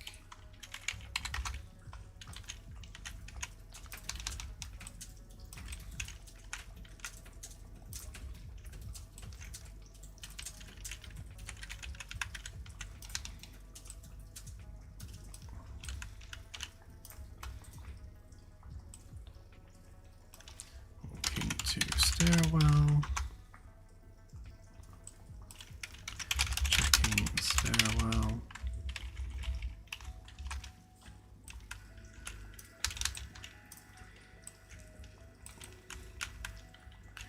I'll just give him 3 things to do.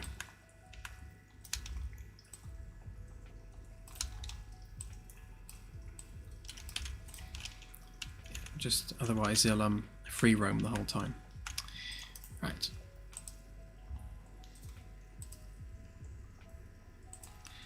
Let's see what they do.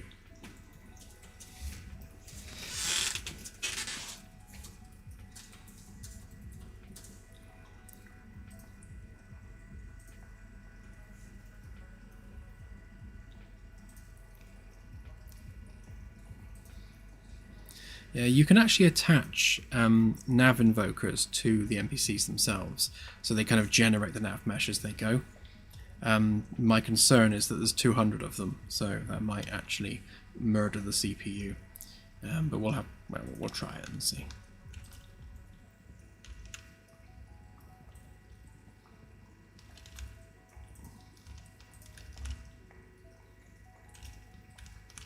So he's doing a good job at checking the stairwell. Well done him. She's tending plants and going for a wee. Most important things. Yeah.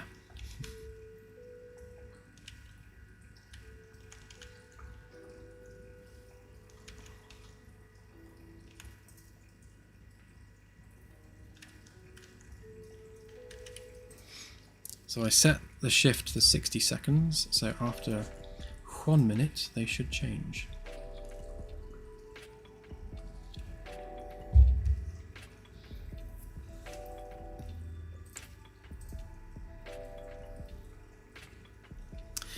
You can MDTA, yes. Ah, thank you, Delta. Oh, they're off shift. So, being off shift, as soon as they finish their current action, they should then start heading to crew quarters. Apart from her.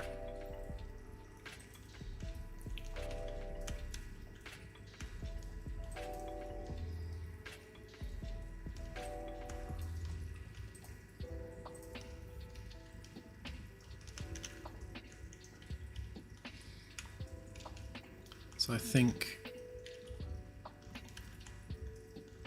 they've given up on life.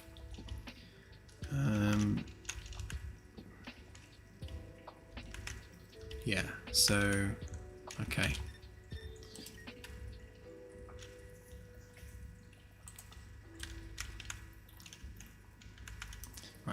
went wrong there. So we know the shift change is working. That's good. We know that we've got an assigned crew ID being saved on game state. We know that we have an assigned crew ID on these, so that's fine. So that's definitely getting reported. So I suppose the question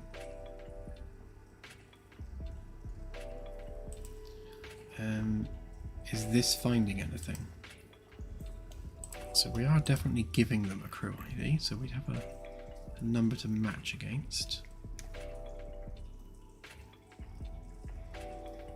Right, so you've got show debug turned on.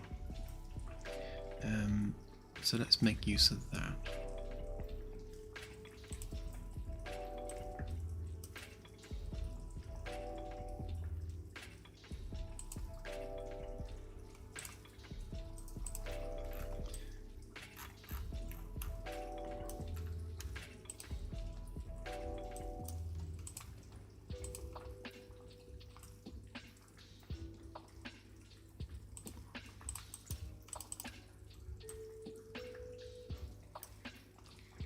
We're getting the array, we're getting the type and the ID, and we're seeing whether we're matching. Alright, so let's just check our debug.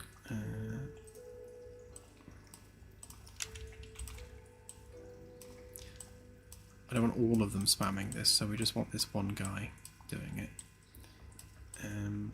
So that's going to be a case of... Oh, we don't want to do it there, do we?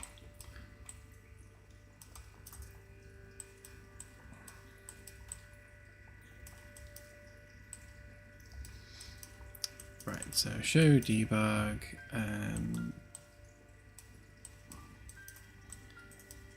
I guess we want to get the length of that array, because if that array turns up with a length of 0, we know that there were no matches, which is no good to us. That means this is always false.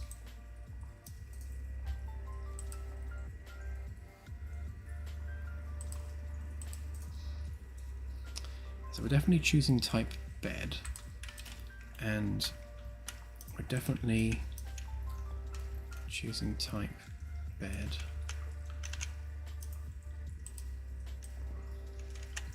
Just making sure so we haven't done something stupid. Yeah. Okay. Alright, let's see what the error says. Oh, no, hang on. Let's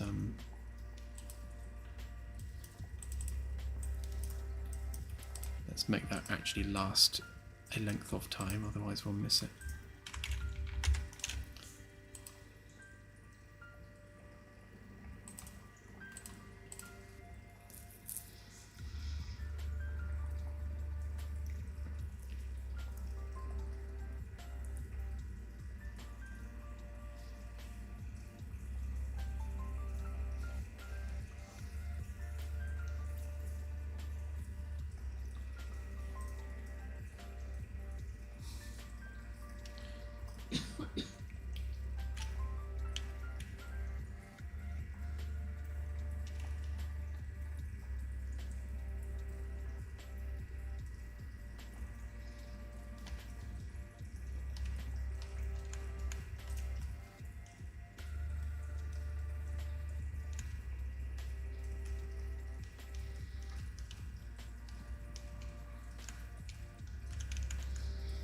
Okay, so it's our security person we're most concerned about here.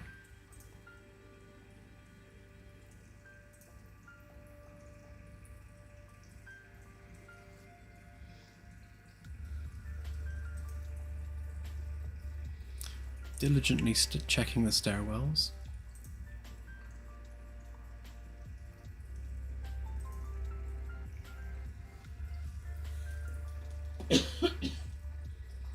So as soon as she goes off shift, we should see We should see a number. We should see 1. We're hoping to see 1. If we see 0, then there's a problem. Oh, blimey. Okay, that's... We have more than one NPC with debug turned on. Looks like she's going to a crew quarters, though.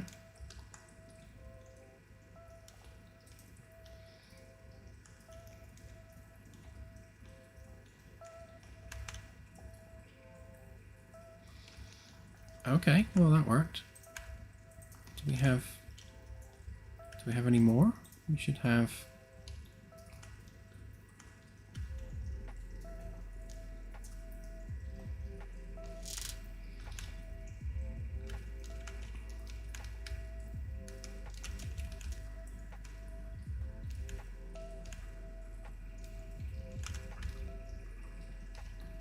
Okay, so we have 1.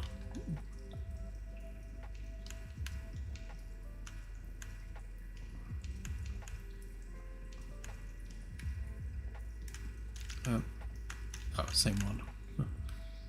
Okay, so 1 NPC actually went to bed. Okay, and the rest of them will be stuck, I assume.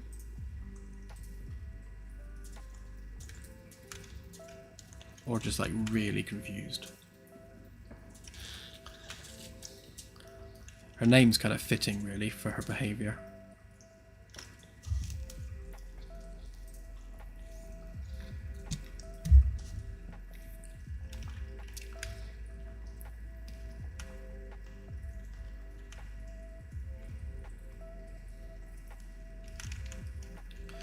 So I'm waiting for the 1 minute, well, 2 minutes, because it has to go through 2 shifts, doesn't it?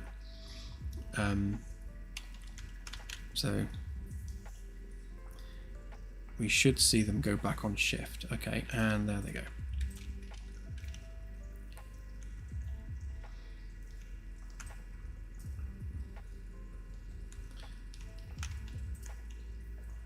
She's clearly drunk.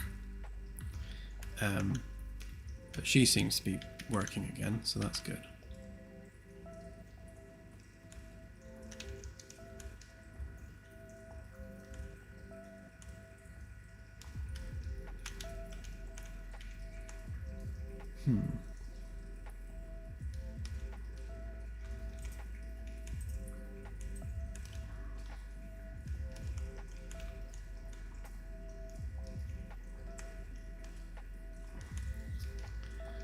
Did this one come back? Well, working in the sense that they went back on shift and tried to do something. I don't know where Holly went.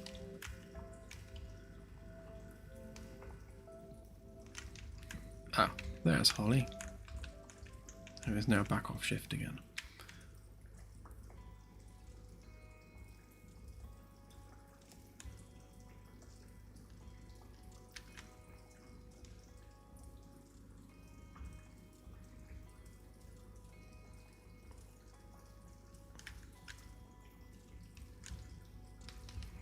Okay.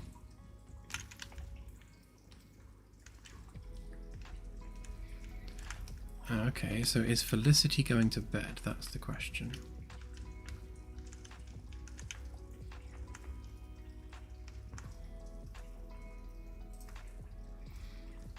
Oh yes, Danger Mouse, you're right. She's still tending plants, although that might be the last action she was doing before the shift change happened. Where did Holly go?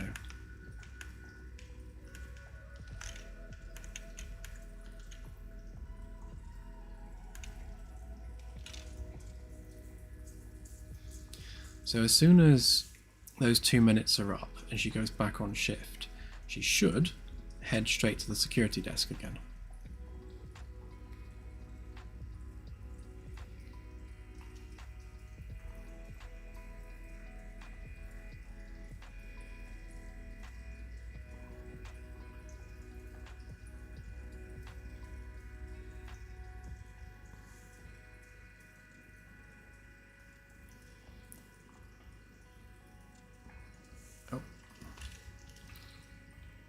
She's doing something.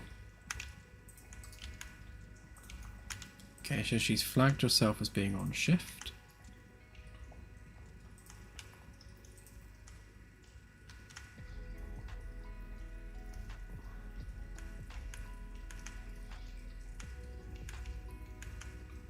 I think she's going to the bathroom.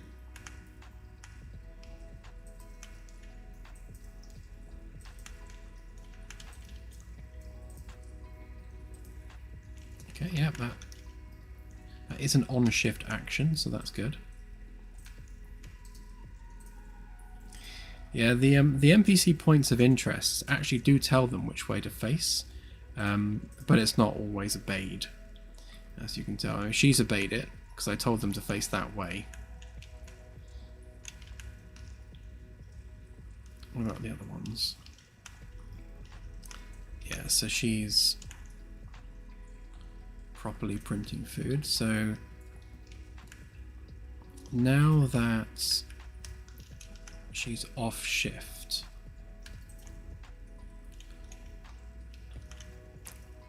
and she should be going to her crew quarters again.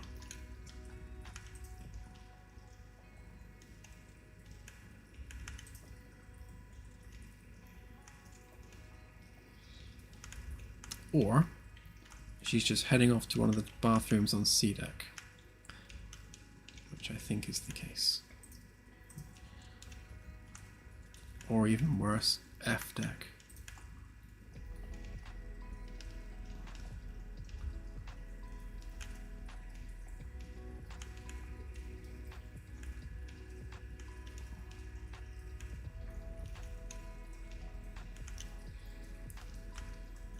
Is she actually going to the bathroom though? That's the question.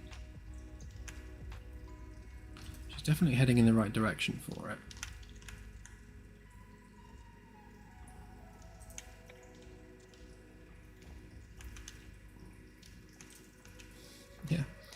Yeah. She went from one bathroom straight to the next.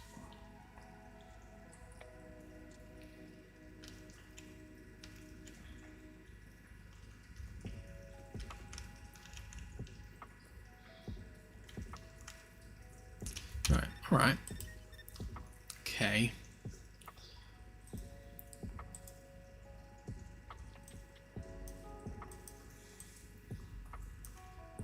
So we have a lot of NPCs that have the debug turned on.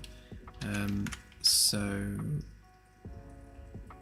let's load up all the NPC levels in a minute and make sure that debug's turned off on all of them.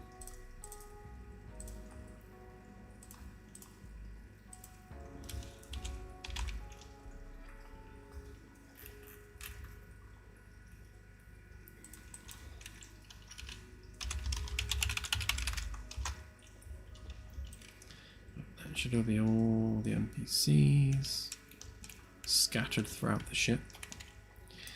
Right, let's make sure we have debug turned off.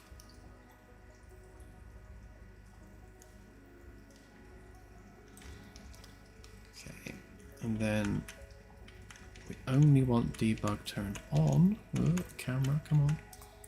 For this dude here.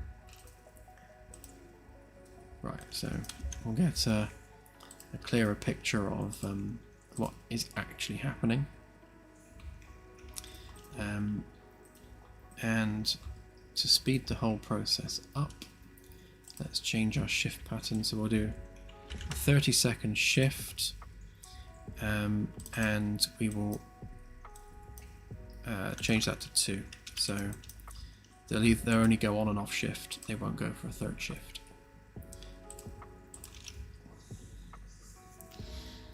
And see what they do.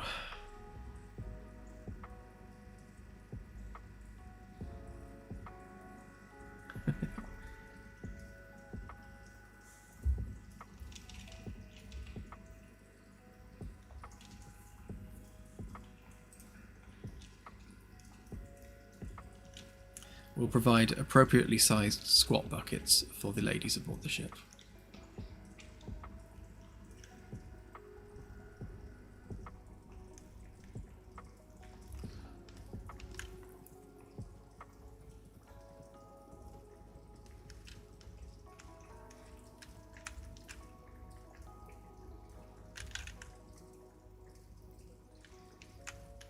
It's a cool name for a bartender. He should be in a band.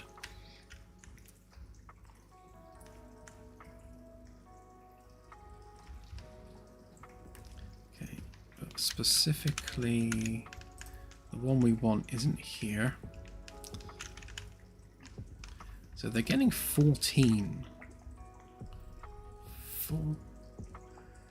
And rising. Oh, interesting. Okay.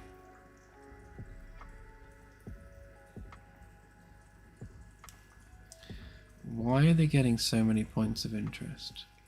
Alright, that's definitely not helping.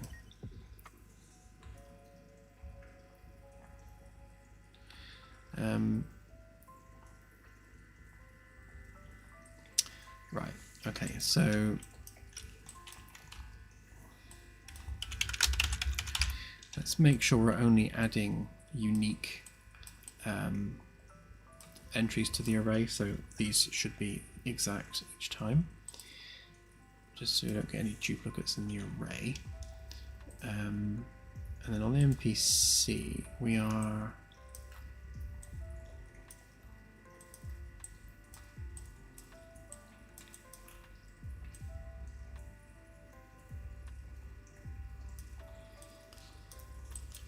probably not clearing that like we should, so let's clear that before we start adding to it.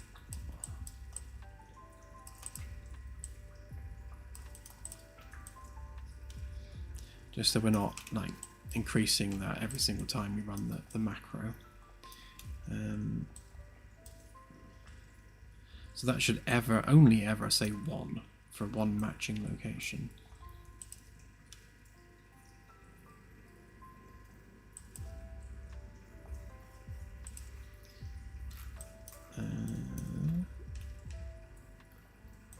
Oh, I see the problem.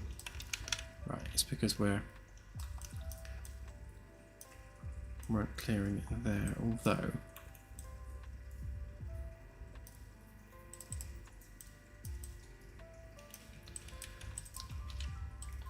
we don't actually need to do it outside of the macro anyway, so we do it there.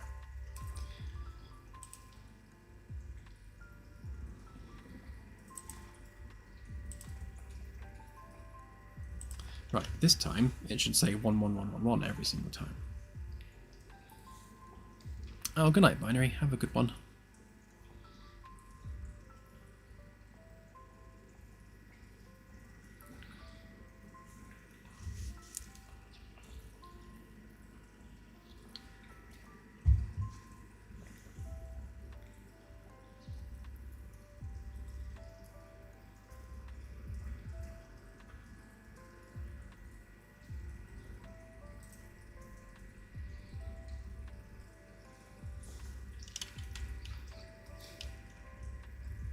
Good night, AJ.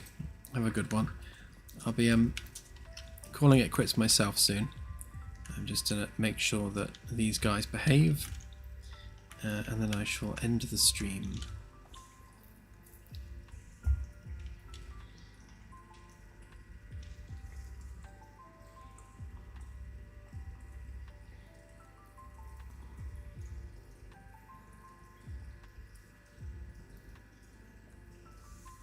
Right, 1. Oh, look, they're all heading to bed. This is a good sign.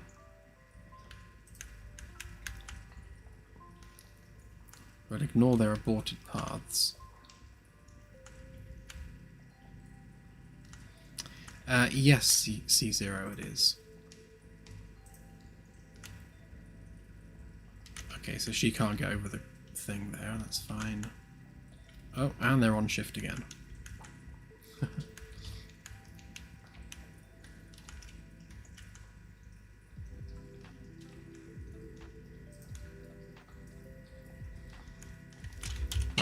So that worked. Let's kill that debug a second and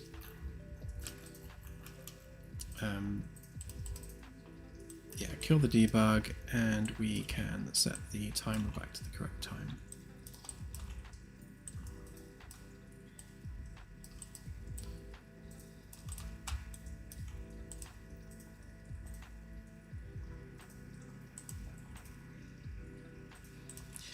let's set it to 60 seconds, just to give them time enough to actually get to bed.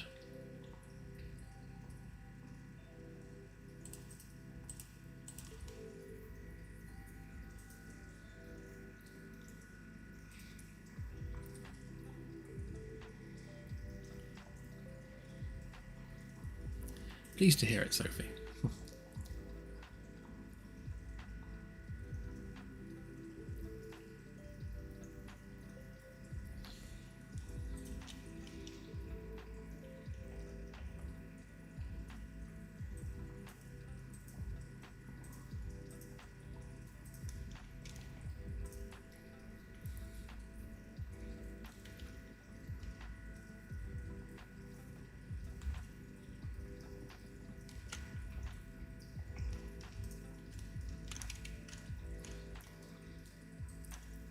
So we're waiting 60 seconds for their shift to end, and then en masse they should all purge the VIP lounge.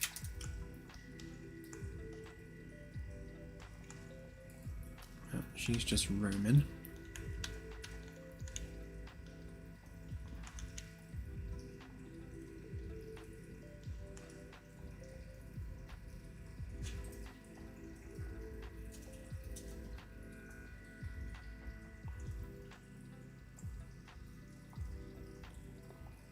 I'm also here, barely.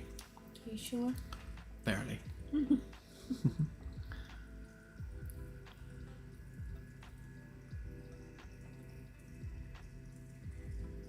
Oh, okay, so the shift has ended. They are all departing. Apart from him. Come on, Woody.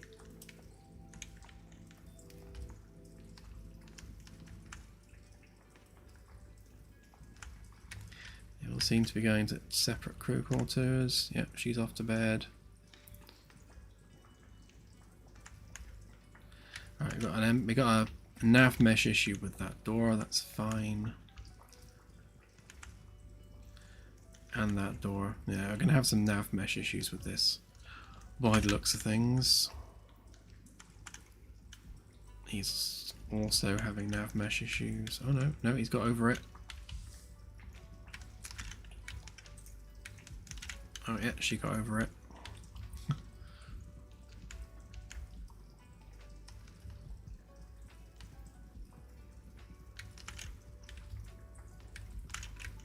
And they're back on shift.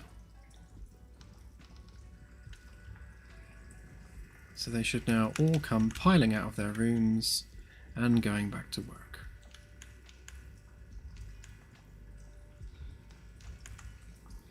So I guess 3 times a day you're going to have a lot of crew members suddenly switching positions, you know, as they head to work or head to whatever else they're doing.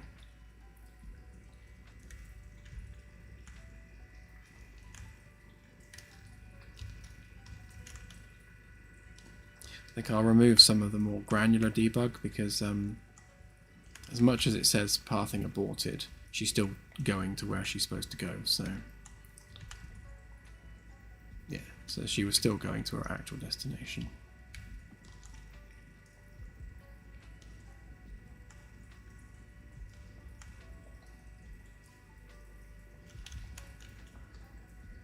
So that's interesting. So the shift has ended while she was on her way to do something.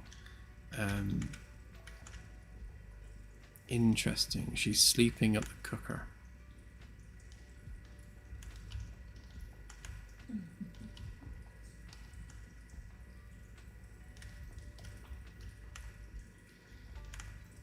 Interesting.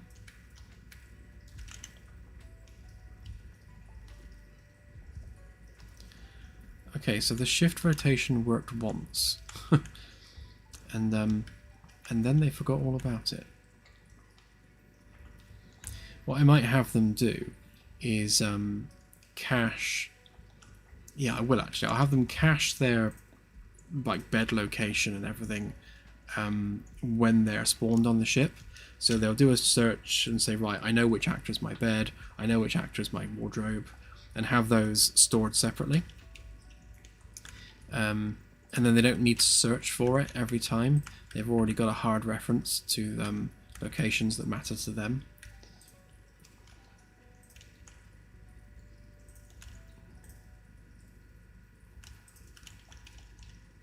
Oh, definitely, Danger Mouse. Yeah, yeah. We're going to have lots and lots of ship-wide announcements that all, everything.